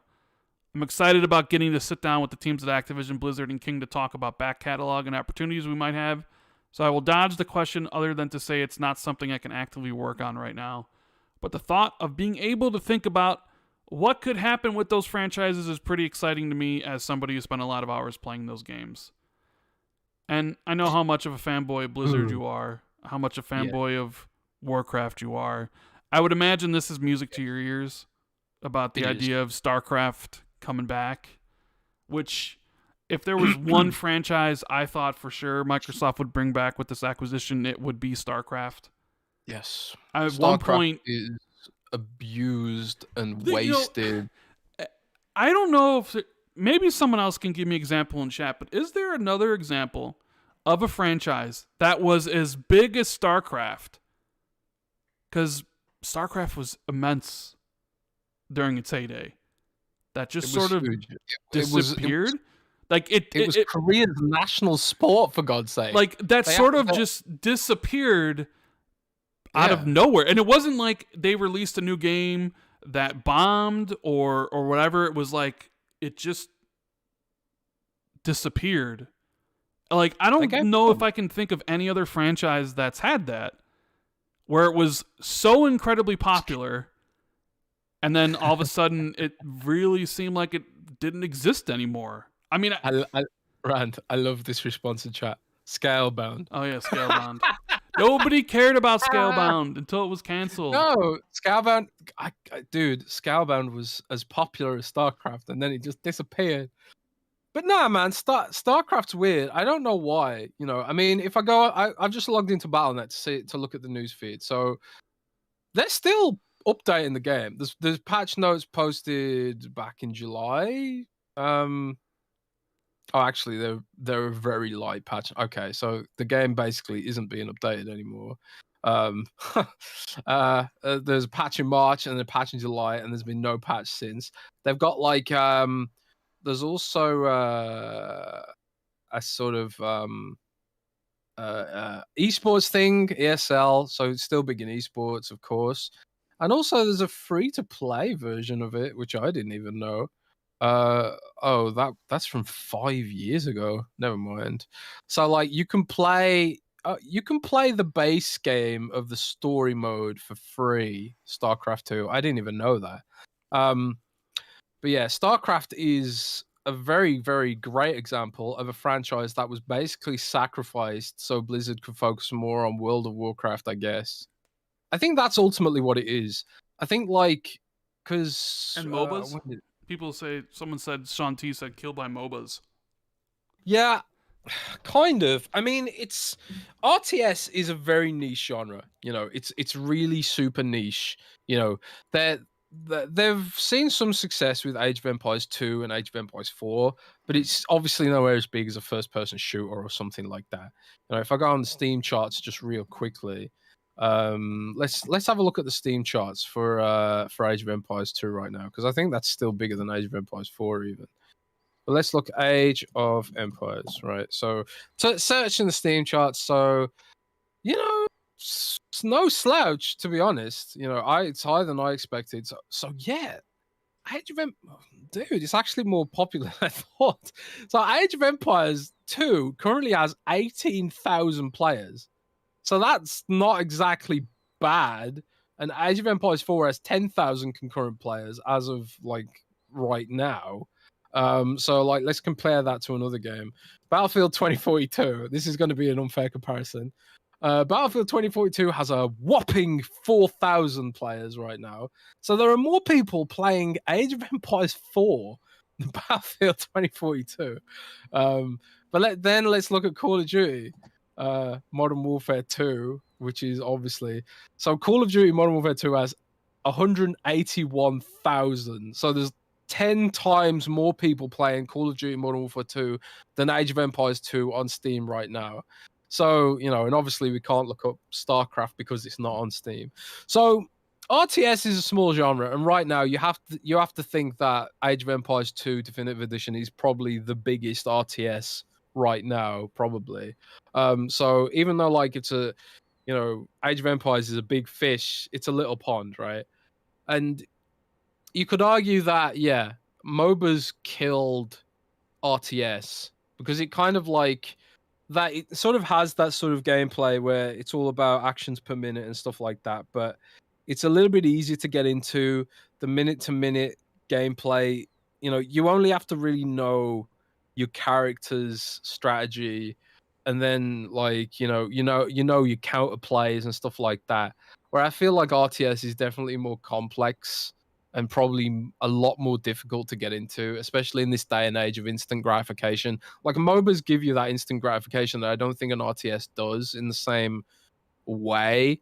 So I think like what happened was ultimately World of Warcraft was struggling, and a lot of the team from StarCraft was brought over there, you know, and maybe brought over to Heroes of the Storm to try and save that from dying, and brought over to some of Blizzard's other franchises, because that's what they do at Blizzard. Like the developers move around from team to team, working on different games, and I think like it just ended up that Warcraft became a priority because Warcraft is their cash cow. You know, Warcraft has declined, but it's still a monstrously, you know, profitable game, and it has two separate games now. You know, Warcraft Classic and Warcraft Retail, both under the same subscription. So, yeah, but it's pretty clear to me, Rand, that the reason Microsoft likes Age of Empires so much, even though it's a relatively niche genre, is because niche genres work really well in Xbox Game Pass. Because what you need to do to get as many users as possible is to cater to every single taste possible, you know. And, if you've got the world's most legendary, if you've got the two of the world's most legendary RTS franchises, Age of Empires and Starcraft, under your name, you basically make Xbox Game Pass the destination for a small but not insignificant number of gamers out there. So it's no wonder that Phil thinks there's loads of potential for StarCraft. And also, it's like StarCraft could move beyond RTS.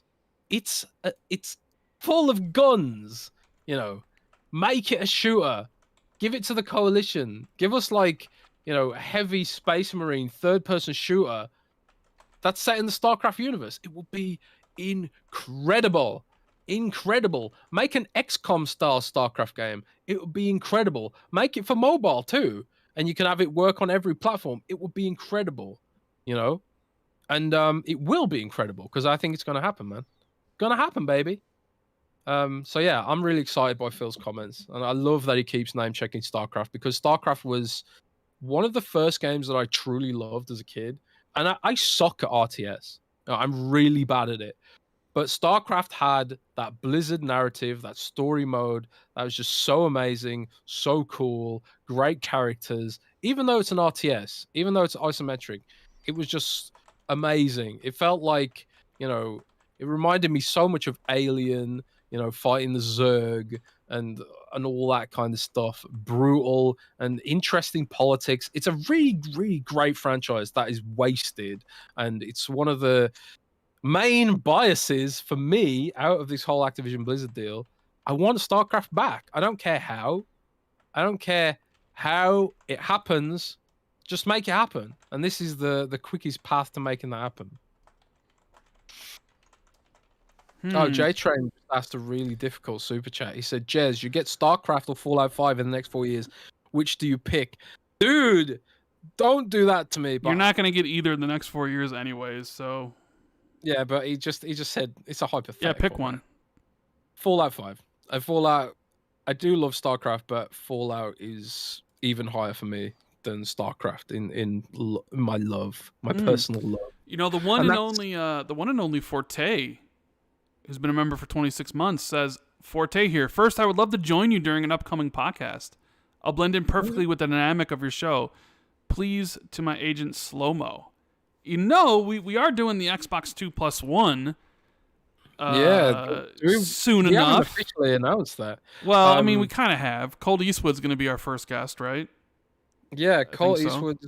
I think, Colt's expressed that he wants. We asked a few people if they were interested in coming on, and I think, I wanted to do Colt. I wanted to do a podcast with Colt because Colt's podcasts are on in the middle of the night for me, and I never get to podcast with Colt. And I love Colt. He's a cool dude, and so this is an opportunity to force Colt into a more friendly time zone for me. So Xbox 2 plus 1 is a guest version of the Xbox 2 podcast, and it will be going out once a month. And you can get early access to it via our Patreon, but then we're going to make it public on my YouTube channel, which I'm going to just point an arrow to here. Subscribe to my YouTube channel, Jez and Games, and that's where the Xbox 2 plus 1 free version will be. So subscribe to my channel because I'm trying to grow it.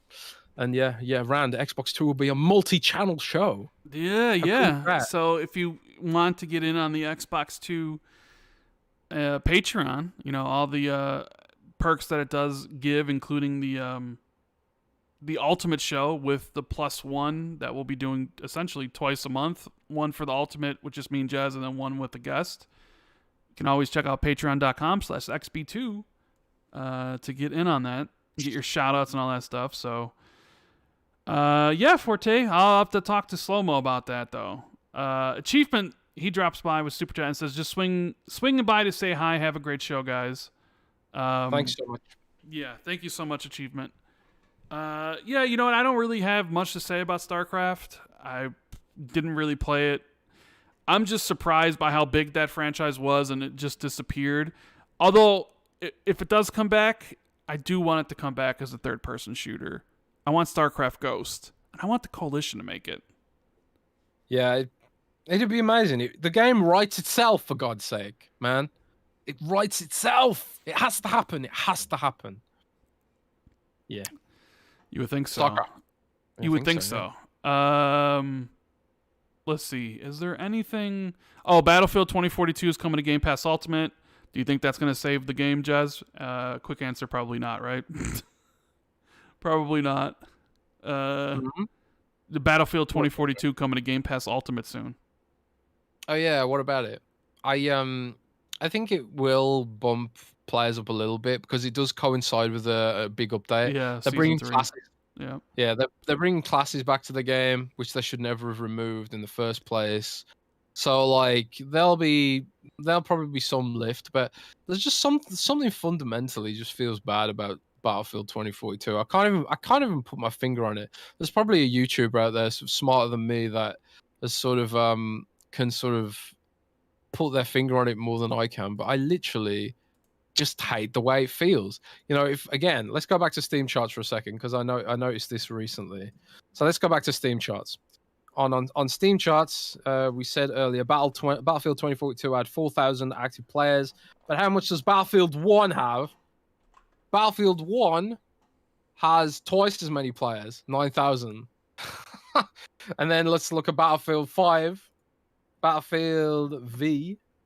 Battlefield 5 has 2,000 players. So yeah, Battlefield 1 is now the most popular Battlefield right now, and it's only got 10,000 players on Steam, which is it's quite far away from the 180,000 Call of Duty Modern Warfare has.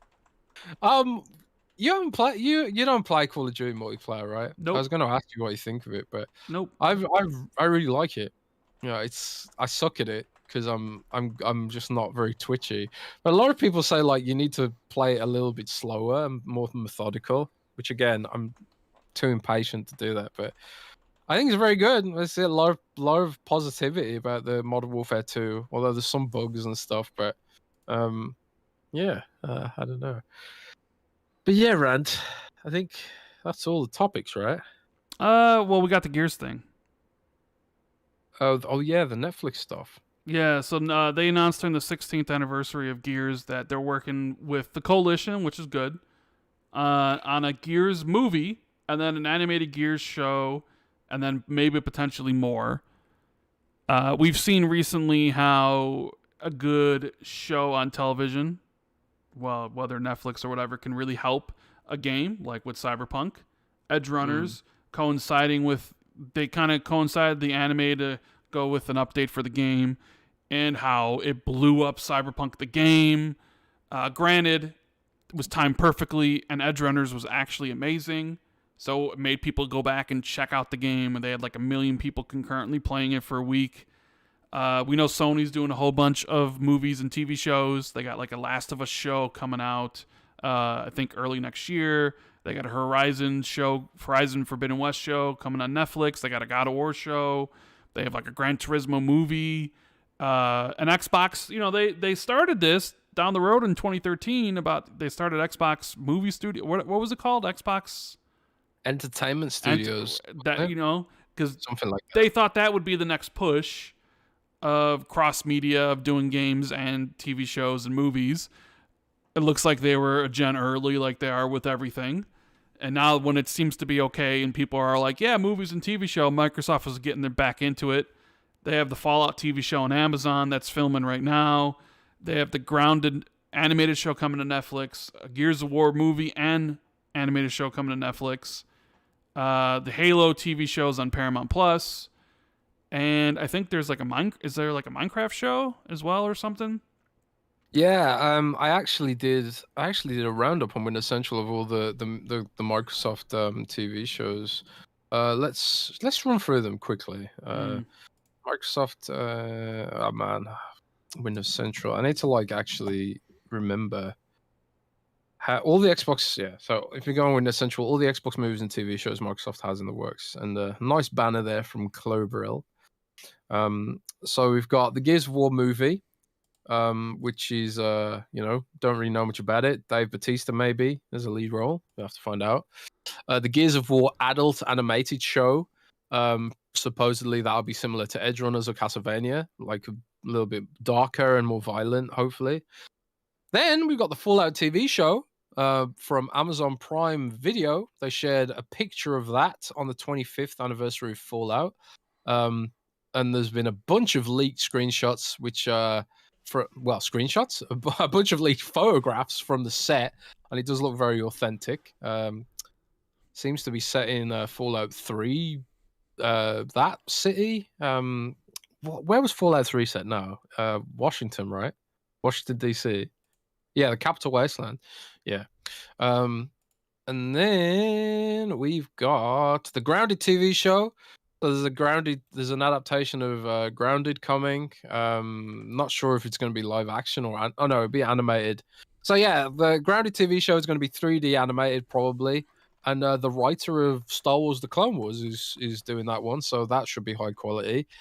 Paramount Plus doing Halo Infinite Season 2, Halo TV show Season 2, and then we have the strange Minecraft movie by Warner Brothers. Which this is a weird one, Rand, because do you know how long ago they announced the Minecraft movie? How long ago? 2016. And it was targeting a 2019 launch. And then it was targeting a 2022 launch. And they announced it again on the Minecraft blog, and then they deleted the blog post. But I asked someone at Xbox PR if this project still exists, and apparently it does. But yeah, Minecraft movie is kind of seems like it's in development hell. But yeah, that's what I'm pretty sure that's everything. If I forgot, oh, actually, there's an Elder Scrolls TV show, isn't there? Elder Scrolls TV show, I think. Is there? I mean, I know there's the Fallout one because they're filming it now and stuff.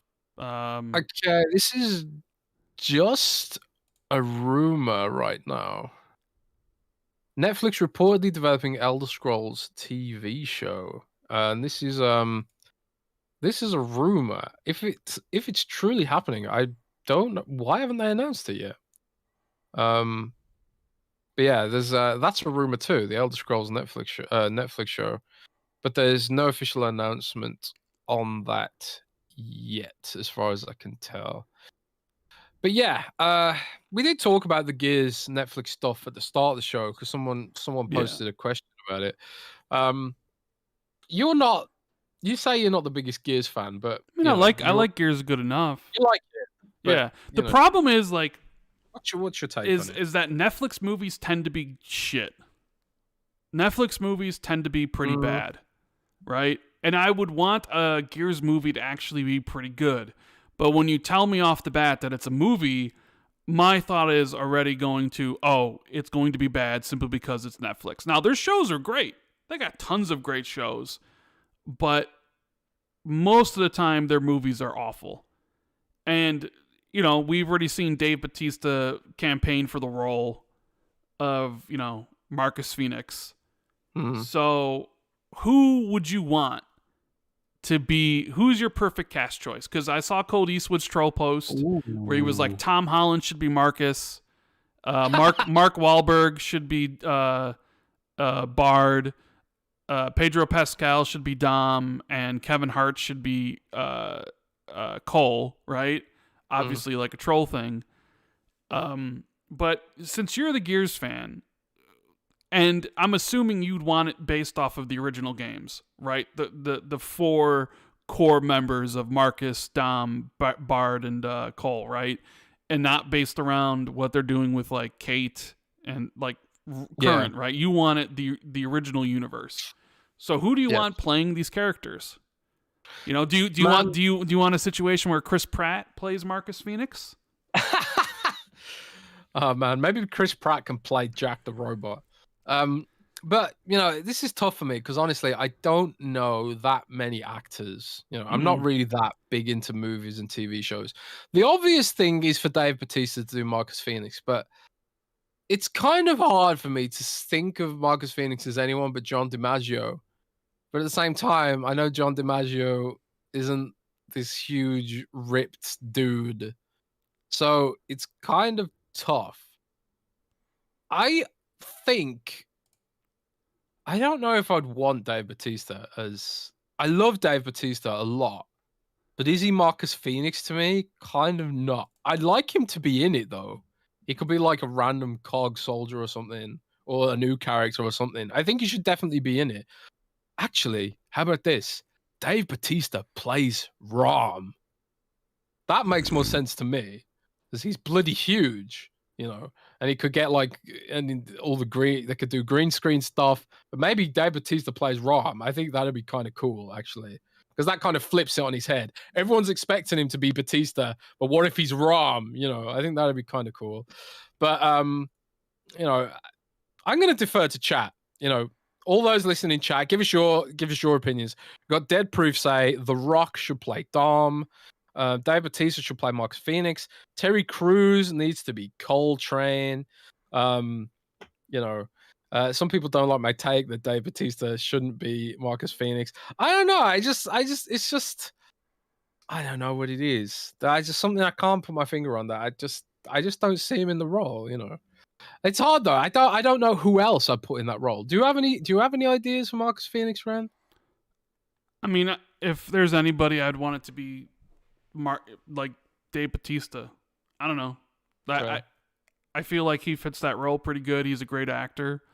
As far as the other characters, I don't really have a choice, but I feel like Dave Bautista has to be like the man. He has to be it.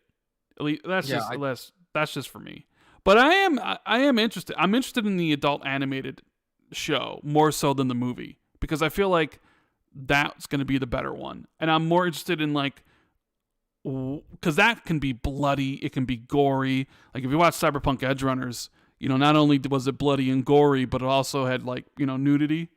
So they can, and it's adult. They quantify it by saying it's adult for adults. So I'd be way more interested in watching a gory, bloody Gears of War adult animated show because I just have this feeling deep down that a Gears of War Netflix movie is just gonna be pretty bad because most Netflix movies are. So, but yeah, I would definitely like to see more Xbox properties become movies and TV shows. I think that's something that they need to do more of, like a Hellblade TV show, or could be fantastic. There's plenty of things that they're doing that they could do cross media for. So, State of Decay would be. I mean, it's kind of hard for State of Decay because it's I love zombie TV shows. I know a lot of people are sick of them, but I just love zombie anything. And then I immediately thought State of Decay TV show would be pretty cool. But then I started thinking well, how do you differentiate it, man? It's kind of it'd be exactly the same as The Walking Dead, probably. The zombies are a little bit different, I guess. We got mutant zombies here and there, and man, I don't know. There's a lot of shows. I might expand my article about the shows that are coming or rumored with some suggestions. Starcraft, Starcraft is an obvious TV show idea. But also Warcraft. I actually really like the Warcraft movie. But the problem with the Warcraft movie is it wasn't a good movie for anyone but hardcore Warcraft nerds because it didn't have enough runtime to explain some of the background lore. So when I was watching it with my friends, I had to keep pausing it and explaining who the characters were and what they were doing because the movie didn't explain it. And then the director explained there's an hour of cut footage which explained a lot of that stuff. And yeah, but I think Warcraft as well translates well to TV and movies. And apparently is there rumors or is this actually confirmed? I can't remember. I can't remember if it was a rumor or if it was confirmed that there is maybe a Warcraft TV show or movie in the works again or something. You know, there's going to be a lot of franchises that could translate. I think like a sort of an Edge Runner style anime about Diablo could work pretty well. You know, get Studio Trigger on it. It could be following like a demon hunter or something like that, or a necromancer. I think that'd be really sick. Like following a necromancer across Sanctuary. That'd be amazing. You can make that dark as hell and super bloody and gory and gothic. You know, like Hellsing Ultimate. Which, by the way, Rand, is another anime you should watch. Hellsing Ultimate. Put that on your list. But yeah, I pretty excited for all this stuff, and it's really funny. You know, you said at the start, Microsoft kind of predicted this. They made Xbox Entertainment Studios, and they did the Quantum Break TV show, which wasn't awful. You know, I think it was pretty good. It had some really great scenes. There were some really great moments in that show, I thought. And they kind of predicted that all this was going to happen, but they're kind of too early, maybe, and also underfunded. You know, they really needed really great directors to make some of that execution happen, and they just didn't have it for whatever reason. Oh, actually, I really like this one by Bear1971 in chat says, Hugh Jackman as Marcus. I like that, actually. I think Hugh Jackman should be Marcus Phoenix. That's what, yeah. Hugh Jackman's my pick for Marcus Phoenix. Hugh Jackman. Shroom Kingdom says, Will Smith is cold. No answer. He smacks Locust. It's kind of funny. Yeah. Maybe Dave Bautista could be a Locust. Idris Elba, AJH says, but this is bait. You know, it should be Scourge. Who? Christian Bale.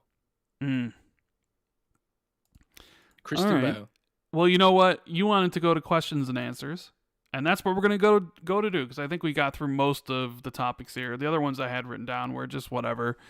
But we're going to get to the Patreon questions. So if you guys are enjoying the show, I mean, this is, you know, where we do the Q&A. I know people leave. Make sure to do us a big favor, hit the like button, subscribe if you're new. We're almost at 90,000, and we'll be back, you know, with another episode on November 18th, hopefully on a Friday. So if you want to ask questions and get them answered every single week, even though we do take some from chat at the end, you can do so at patreon.com/XB2. We got one here from Clarence Bodiger, who says, got a question for the podcast. Are you getting a little concerned about the later part of next year and then for 2024 in terms of game releases? I understand that Xbox seems to be going with this 12-month window thing, but I feel there is a communication issue. For example, look at the Redfall business. It's as if Bethesda is still a separate entity, and if when the Activision deal happens, can you see one showcase a year to show everything that is coming will enough? I mean, Bethesda is going to always operate independently, and then Activision will operate independently. That's sort of the thing. I'm not concerned about 2024. I think there's a part of me that thinks they only focused on the next 12 months because they knew what the rest of the year had, so they wanted to focus on the next 12 months versus... I think it was more of a response to just how barren 2022 was, really. We'll see what next year's show, what they deal with and how they go about it. Because I still expect the end of 2023 maybe not to be as packed as this year, but still to have, like 3 to 4 games, as well. And maybe there is a communication issue. I mean, when you have Xbox and Bethesda doing their own thing, some of these problems might persist, and then you add Activision on top of it. The PR stuff might be more of each one doing their own thing, and then as far as like showcases, I would imagine Bethesda probably wants to do their own stuff. They have QuakeCon where they could announce their things.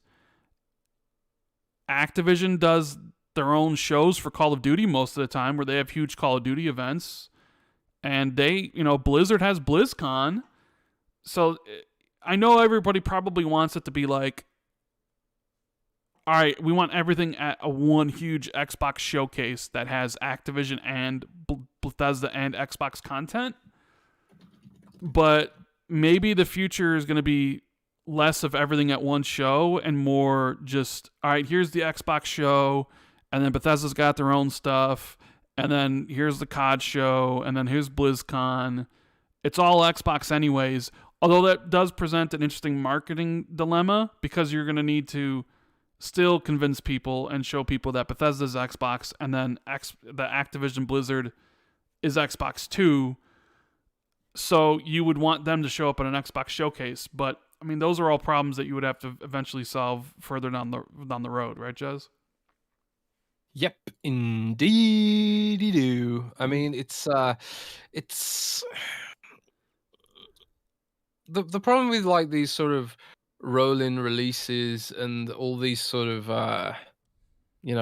the fact that Bethesda and Activision are separate entities, and also we've had issues with Mojang being a separate entity, and getting all those ducks lined in a row is not going to be an easy task, but it'll probably evolve over time and get more refined as Microsoft starts, integrating some of these franchises and studios into Xbox Game Pass. But at the end of the day, as long as the games come and they're good, the details, hopefully won't matter as much. But all right, we got another question here from, let's see here. We got one from, I got to blow this up. Copy image, because I can't read it. It's too small. Right, Governor, I'll do the questions, because Rand's old eyes can't read the text if it's too small. Well, if you had it bigger, Well, it's fine. I can read it. All right, I got it. Governor Grimm says... I got it. Okay, fine. Governor Grimm says, you worry about the timestamps. I've done them all. Oh, okay. Well, okay. Well, we're just doing a big Q&A. Governor Grimm says, this part is for you, Rand. You mentioned you were a union electrician. Why did you leave the industry? For both Rand and Jez, Doctor Strange is my favorite Marvel character. It sounds like Disney Marvel is selling licenses out to anyone who wants in. If Microsoft were to make a Doctor Strange game, who do you think would be the best Xbox studio to develop it? Why did I leave the industry? Because I realized that it wasn't something I wanted to do the rest of my life, essentially. Yeah, like I enjoyed myself the first couple years, and then eventually I was just like, yeah, I don't know if I want to do this for the rest of my life, for the most part. So that's why I left, even though it was like great pay, great benefits. I even enjoyed waking up super early. Like it was like I was home by like 2 p.m. I was home by like 3 p.m. at the latest. Even home at like 2 p.m. Even though it was like I had to wake up at like 4:30 a.m. or 5 a.m. to get to where I needed to be. Sometimes I really liked being home, essentially at like 2 or 3.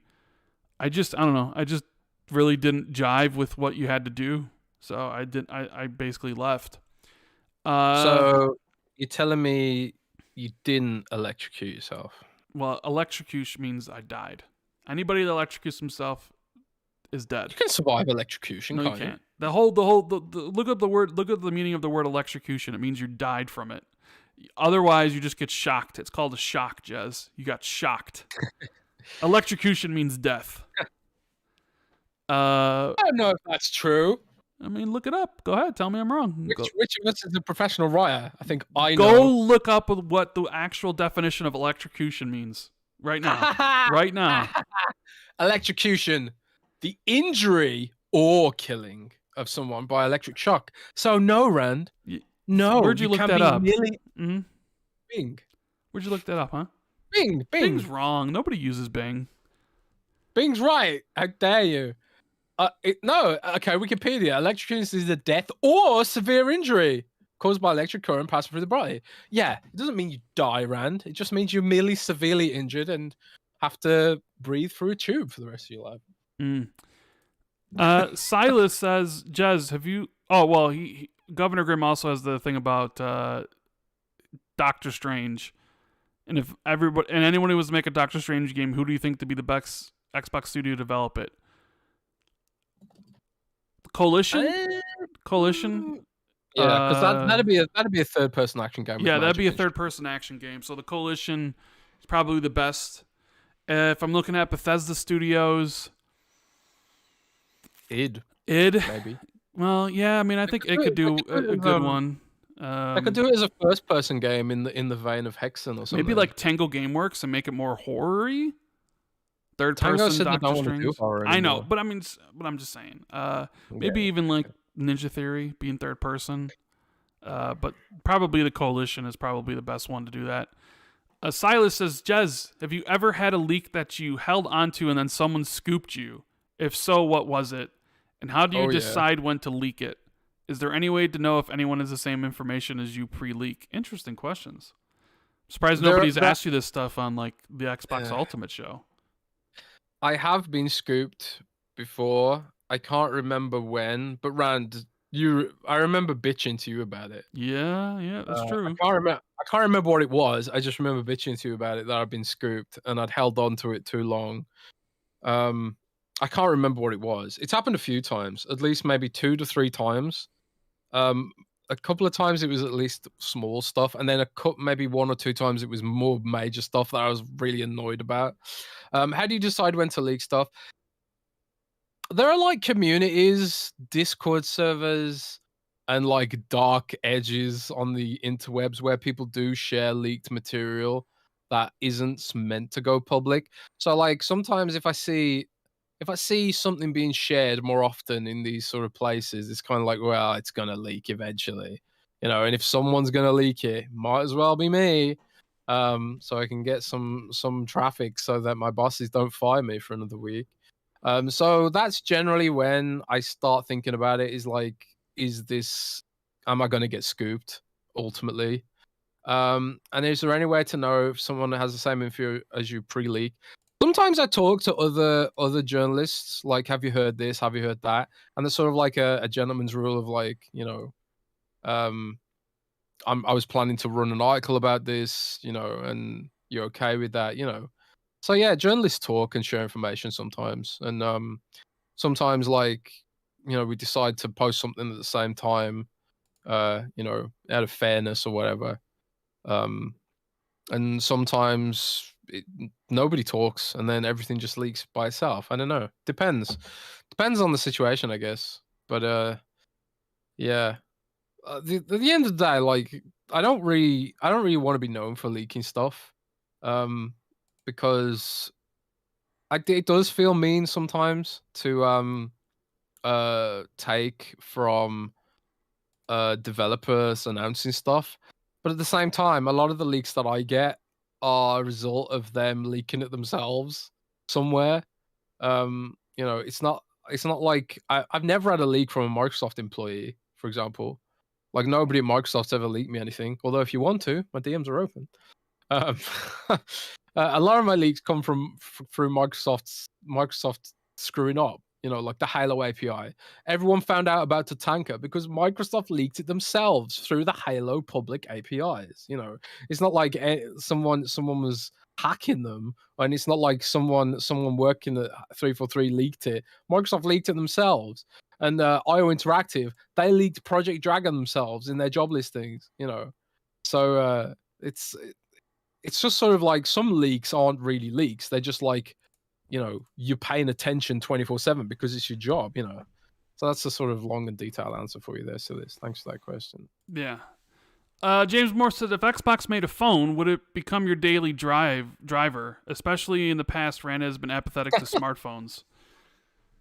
Oh, man. I'm very apathetic. I had a Windows phone simply for the achievements, and then I got an Android, and now I have an iOS. I couldn't care less about what platform it is. Although I can get Twitter Blue on my iOS. I saw people who are upset about that they can't get their paid they can't get their paid check mark on Twitter because they don't have iOS. That's so strange that it's iOS exclusive. It's so not strange. that strange. Why? I mean, if you're rolling out a feature and you can only do one platform at the moment, you would choose iOS because iOS customers actually spend money. Why not do both? It's been maybe iOS you can't. He fired everybody, so maybe he can. Dude, Twitter Blue's not even new. It's been out for ages. I know. I'm just saying, bro. I'm just saying, if you had to pick one, it'd be iOS. But they shouldn't have to pick one. I know, but they did, clearly. So we can move on from that. Obviously, Jez would use it because he'd be, "It's a new Windows phone, bro. Come on." Nah, It would die. I'll be honest, It'd man. be dead. I got a Surface Duo 2, which is Microsoft's current phone, and it is buggy as hell, to be honest. Like, compared to a more mature operating system like Samsung One UI, the Duo version of Android is really buggy and missing features and stuff like that.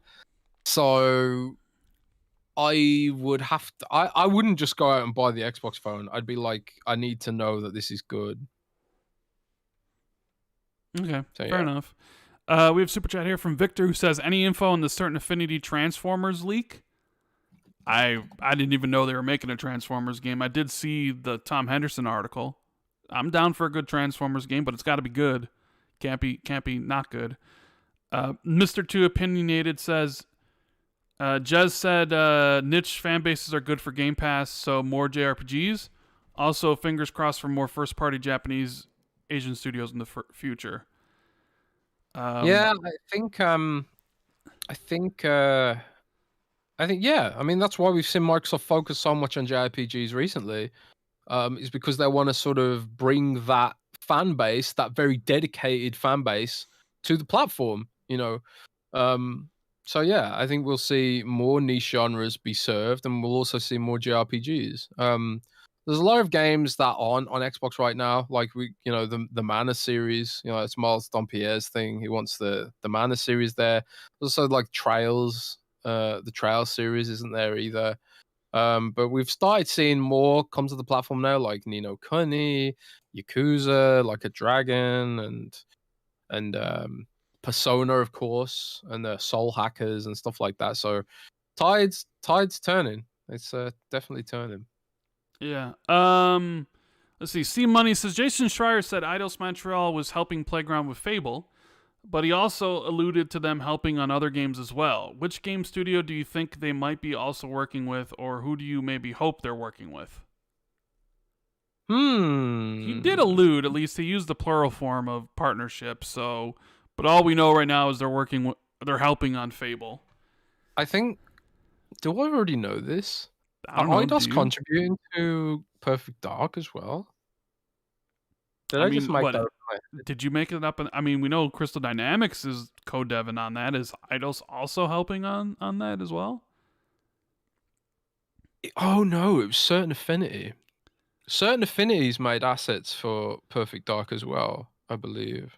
So I wouldn't be surprised if Eidos was also contributing to Perfect Dark in some way. 3D work maybe, or something like that. I don't know, because Certain Affinity's contributed to Perfect Dark, I believe. So yeah, I wouldn't be surprised if Eidos is also pitching in on Perfect Dark. I think that their ambitions for that game is bigger than the staff footprint they've got at the initiative.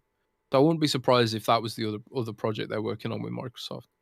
But yeah, I mean, hard to know. Contraband 2, maybe. It's tough to say because it's not like they're making their own game. They're just helping out on something. So I would love for them to make their own Xbox game. But it's really hard to be like, what game do I hope they're also working on?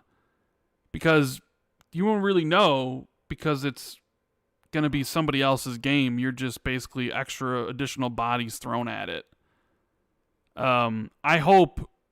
My hope is that they actually make their, like, Crystal Dynamics and Eidos Montreal end up making their own Xbox games. Well, I guess you can say Perfect Dark is sort of Crystal Dynamics' game, more so than Fable's going to be Eidos' game. That's really tough to say, because it's like, what game do you hope they're working on? I don't know. I hope they make their own game, is my answer to that question. Fernando J. Mendez says, I would suggest asking if people would like to cycle the gameplay between two games during the show. That doesn't cause any problems to the stream, obviously. The problem with that is we got to record two separate things, and then I'd have to remember to switch them. I mean, it wouldn't cause any problems. I just would have to remember more, and record more stuff.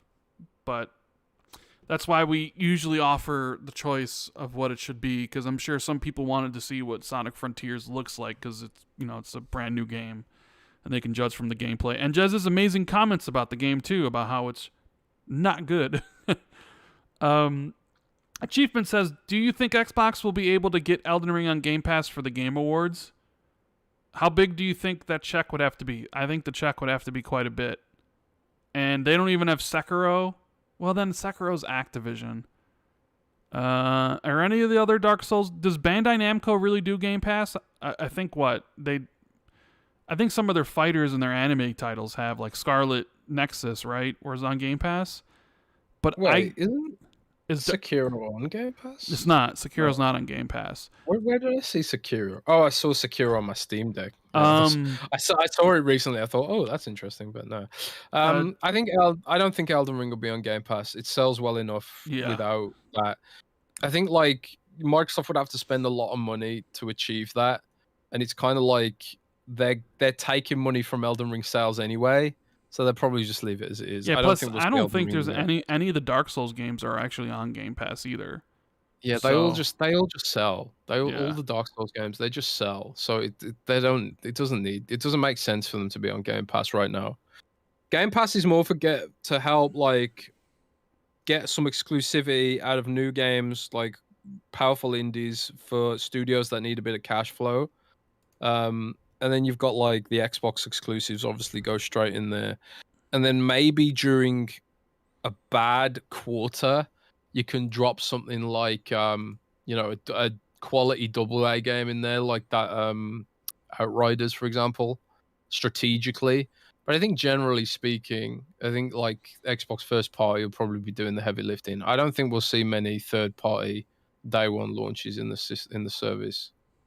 I think those will be a rarity, an exception to the rule, and they'll probably be very strategic. But I don't think we'll see Elden Ring and Game Pass. Yeah. Microsoft wants to grow it organically. Elijah Vasquez says, a question for the both of you. Have you ever heard or been shown a leak that you thought there's absolutely no way it was true, but actually was? Yes, the time I was told Microsoft was buying Bethesda 9 hours from when it actually happened. I was like, there's no way! And then it was true. Right? You remember that? Sorry, can you say it again? I was saying Bethesda. Oh, yeah. It's always kind of crazy. I'm trying to think. I can't think of any leaks off the top of my head where I was like, there's no way this is true, and ended up being true. Can you? Is there any that you remember? Anybody chat, do you remember any of it? Any stuff? Man. Oh, you want to know something? I'm sure. I remember when I told Jez that Scalebound was canceled, and he told me absolutely not, and then it was. Yeah, I didn't believe Scalebound was canceled, even though Rand found out before me. I don't think there is. Really. I knew for a fact that the Bethesda thing was real straight away, given how I found out. There was some stuff that I was kind of iffy about. For example, I did find out exactly about... I knew all the details about the new World of Warcraft expansion, and that's actually something I regret not leaking now. I wish I had leaked that, to be honest. But some of the stuff that I had in that leak, I wasn't sure about. Like playable dragons, for example. I was like, really? They're gonna do that? But honestly, no. I don't. Oftentimes, because like I like to know for sure when it comes to leaking information. So like I don't like to put things out there that I'm not 100% sure on. So like generally speaking, if I get some information, it's usually something that is demonstrably true anyway. Although I did nearly drop the phone when I found out about Bethesda. That was a big shock. Yeah, I'm trying to look through chat to see if anybody has any. Blue Moon says, any news on Moon Studios? They're working on a new third-person RPG, I believe. That's going to be multi-platform, or is it a timed PlayStation exclusive? I can't remember. I think it's multi-platform. Yeah. We have King is Overrated saying, will we ever see Dead Rising revived again, maybe with an Xbox Capcom partnership? I think they shut down the studio in Canada that was making the newer Dead Risings. Yeah, I think so. So the likelihood of that happening is probably very, very small. Dead Rising was an interesting sort of franchise. I'm sure I read somewhere that some of the Dead Rising devs ended up at Undead Labs. I'm sure I heard that. But yeah, I don't think we'll see Dead Rising come back. It's kind of a shame because the whole thing about Dead Rising was it had like you had like thousands of zombies, and now we've got like the next gen consoles, and we've even got cloud powered stuff. You could have like tens of thousands of zombies, you know. But then it's kind of like, does that actually create fun gameplay? You know, is it actually a good thing? You know, kind of thing. I think like Dead Rising struggles to find an identity in a busy crowd.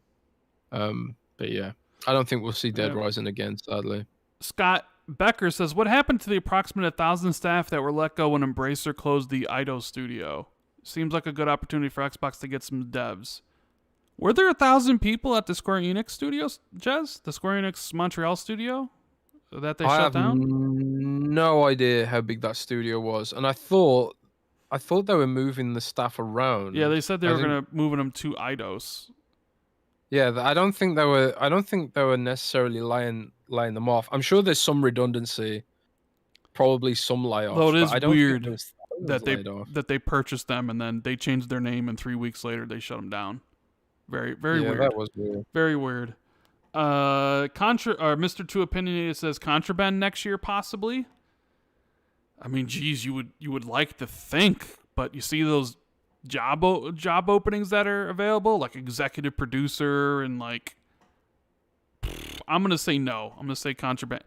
I'm gonna say Microsoft is probably not happy with that partnership. I think it's taking incredibly too long to get going, but that's sort of the things that you deal with when you deal with third party. But maybe that's just my own opinion I'm throwing in there, but yeah, I don't think we'll see Contraband next year. And they're probably, I wonder if we don't see it next year, if they're probably kicking themselves in the ass for revealing another game that's probably too early. Because they revealed it, they revealed it in 2021, didn't they? It was Project Typhoon, right? Yeah, Project Typhoon. Yeah. And people thought it was going to be 2022, and then it's not.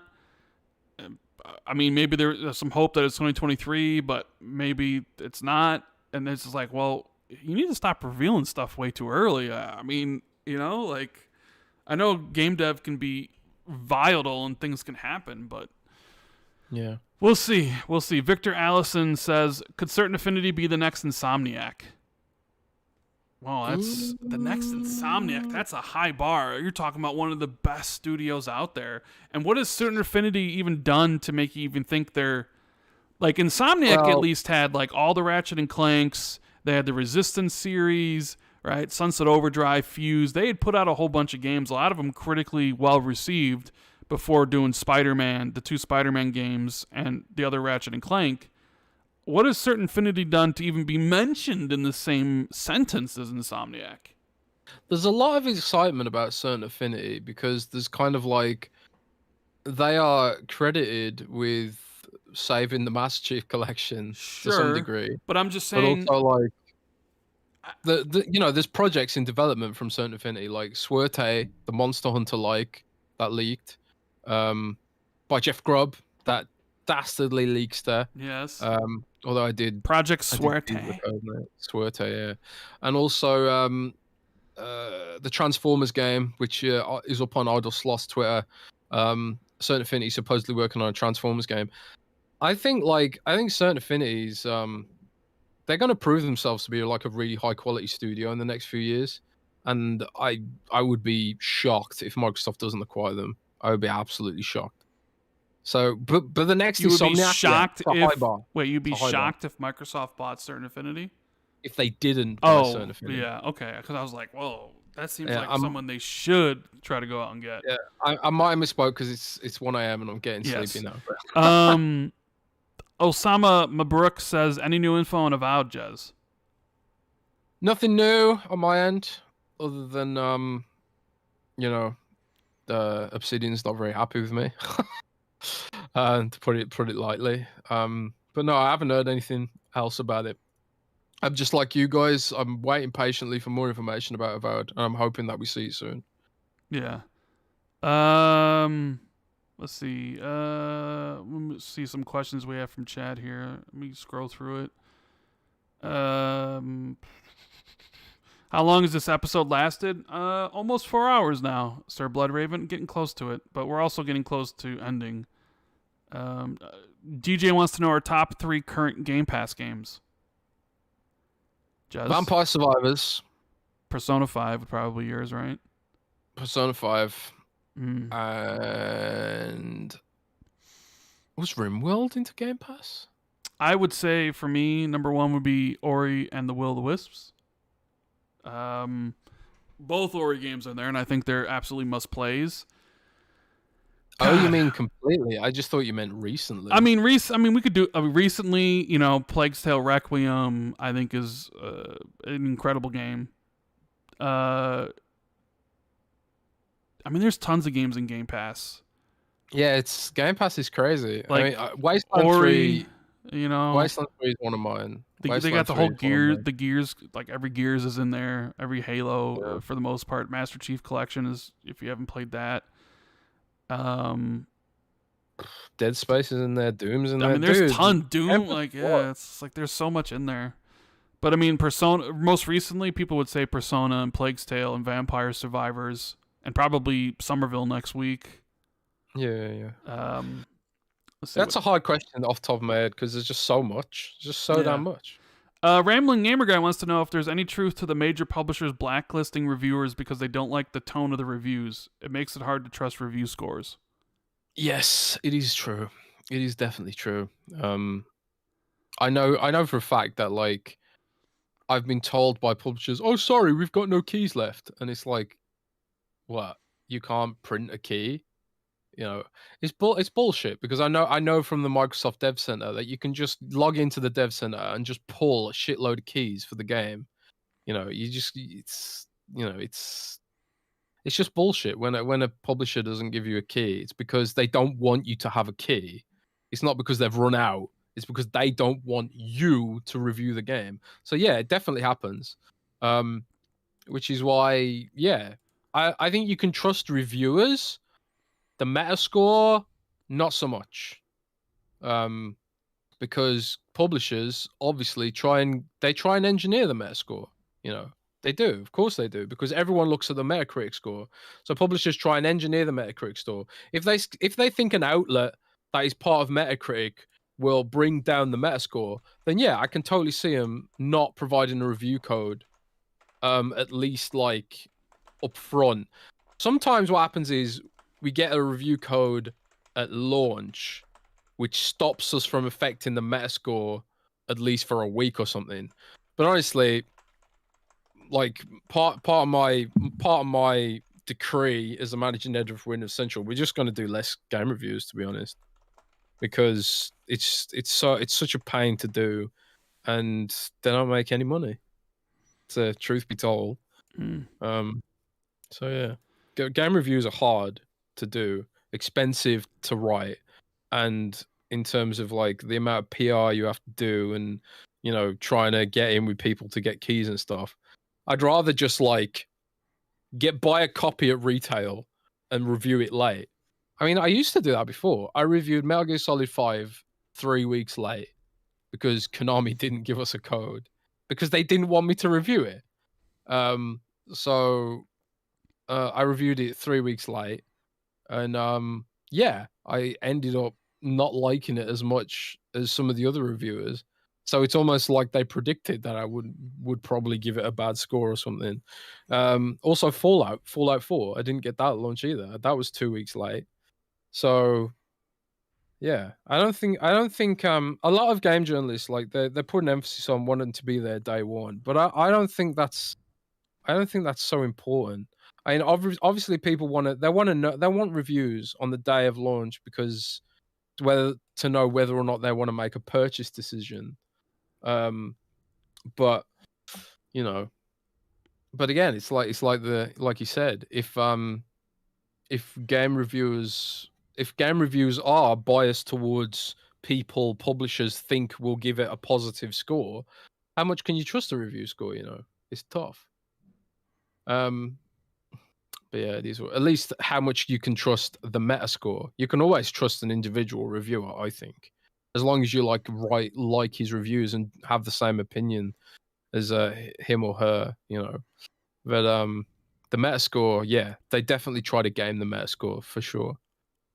Clicker says, "Are you going to review Pentiment?" I'm not reviewing Pentiment, but my colleague Zachary Body is reviewing Pentiment, so we should have a review of Pentiment up soon.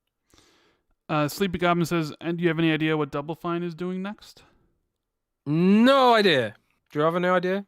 There was like a rumor they were working on like a multiplayer game of some kind. At least one of their projects. I think they have two. But no idea. So I don't know when we'll see it. Let's see. Any other question? Oh, we have a super chat here from King is Overrated saying, "What do you think will be Xbox's next big mic drop moment? Either a big game reveal, acquisition, etc."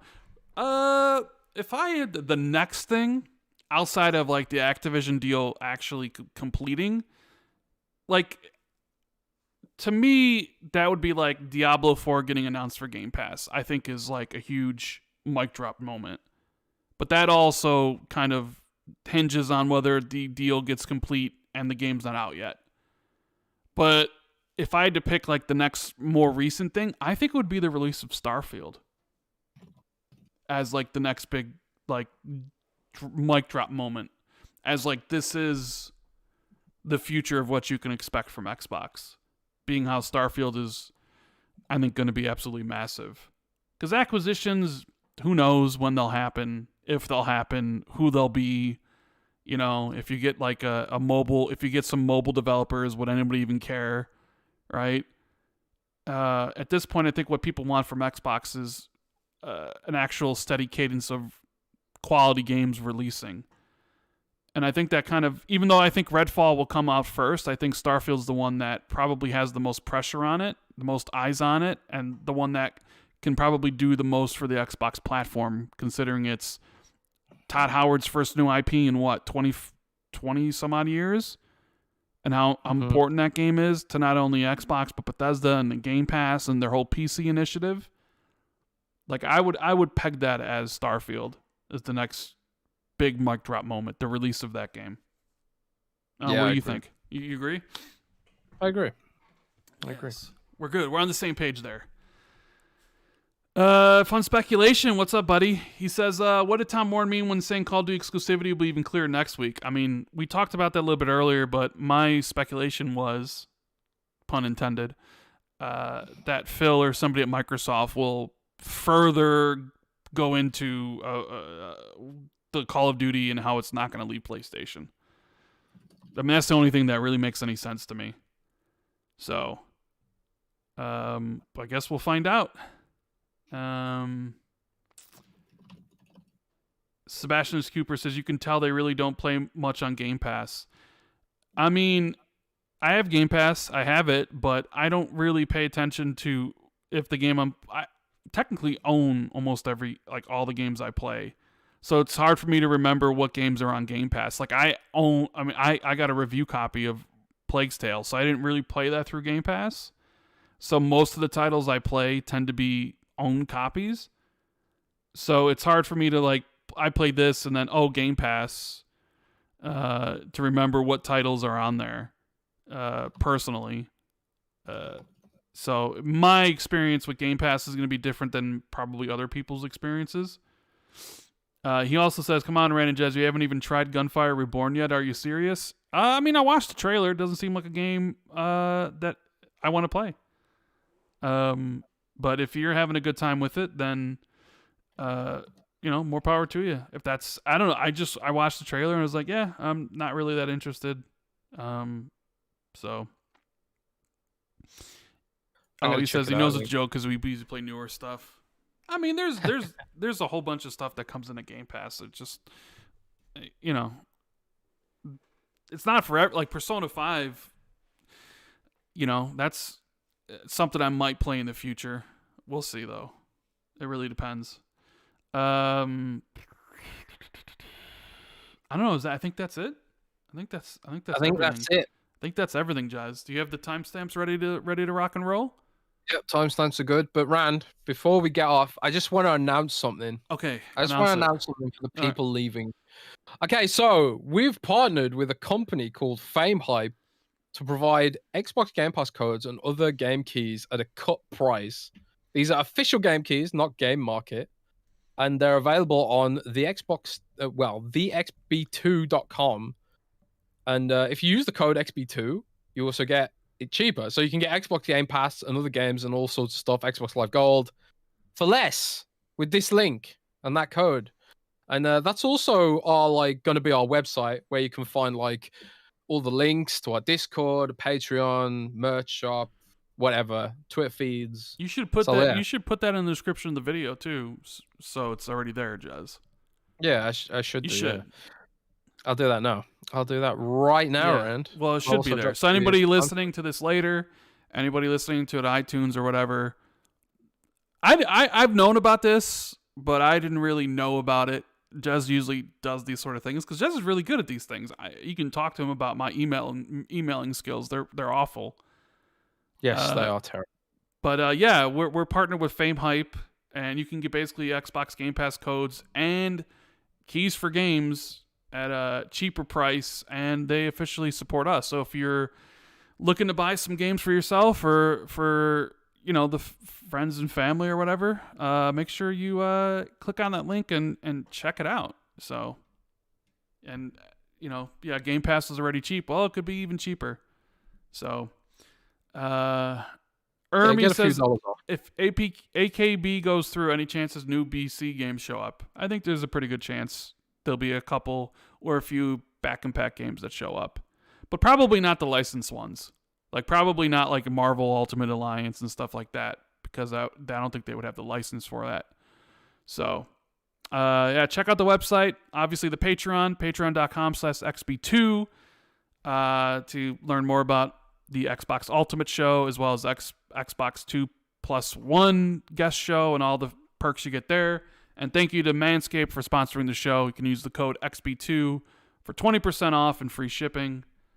And we'll be back next week on Friday for another episode of the show. Probably another 4-hour bang. I don't know how these shows end up being so long, but they do. So thank you guys so much. Baltanos in the Super Chat says, Jez, can I have some of your rum? Yeah, I don't think he drank tonight. We need to get Jez drunk again so he can leak some stuff. Nah, I've stopped drinking, man. Oh, that's right. We had the whole weight loss journey, bro. I've lost 50 pounds so far. We're doing good, bro. We're doing good. I've lost 14 pounds so far. Yeah. In 2 weeks, I've lost 40 pounds. So, part of that's got to be stress, I think. But yeah, rock and roll, baby. Yep. I think we're done. All right, have a great weekend, guys, and we will see you back here next week. Later. Yeah, guys. Take care, everybody.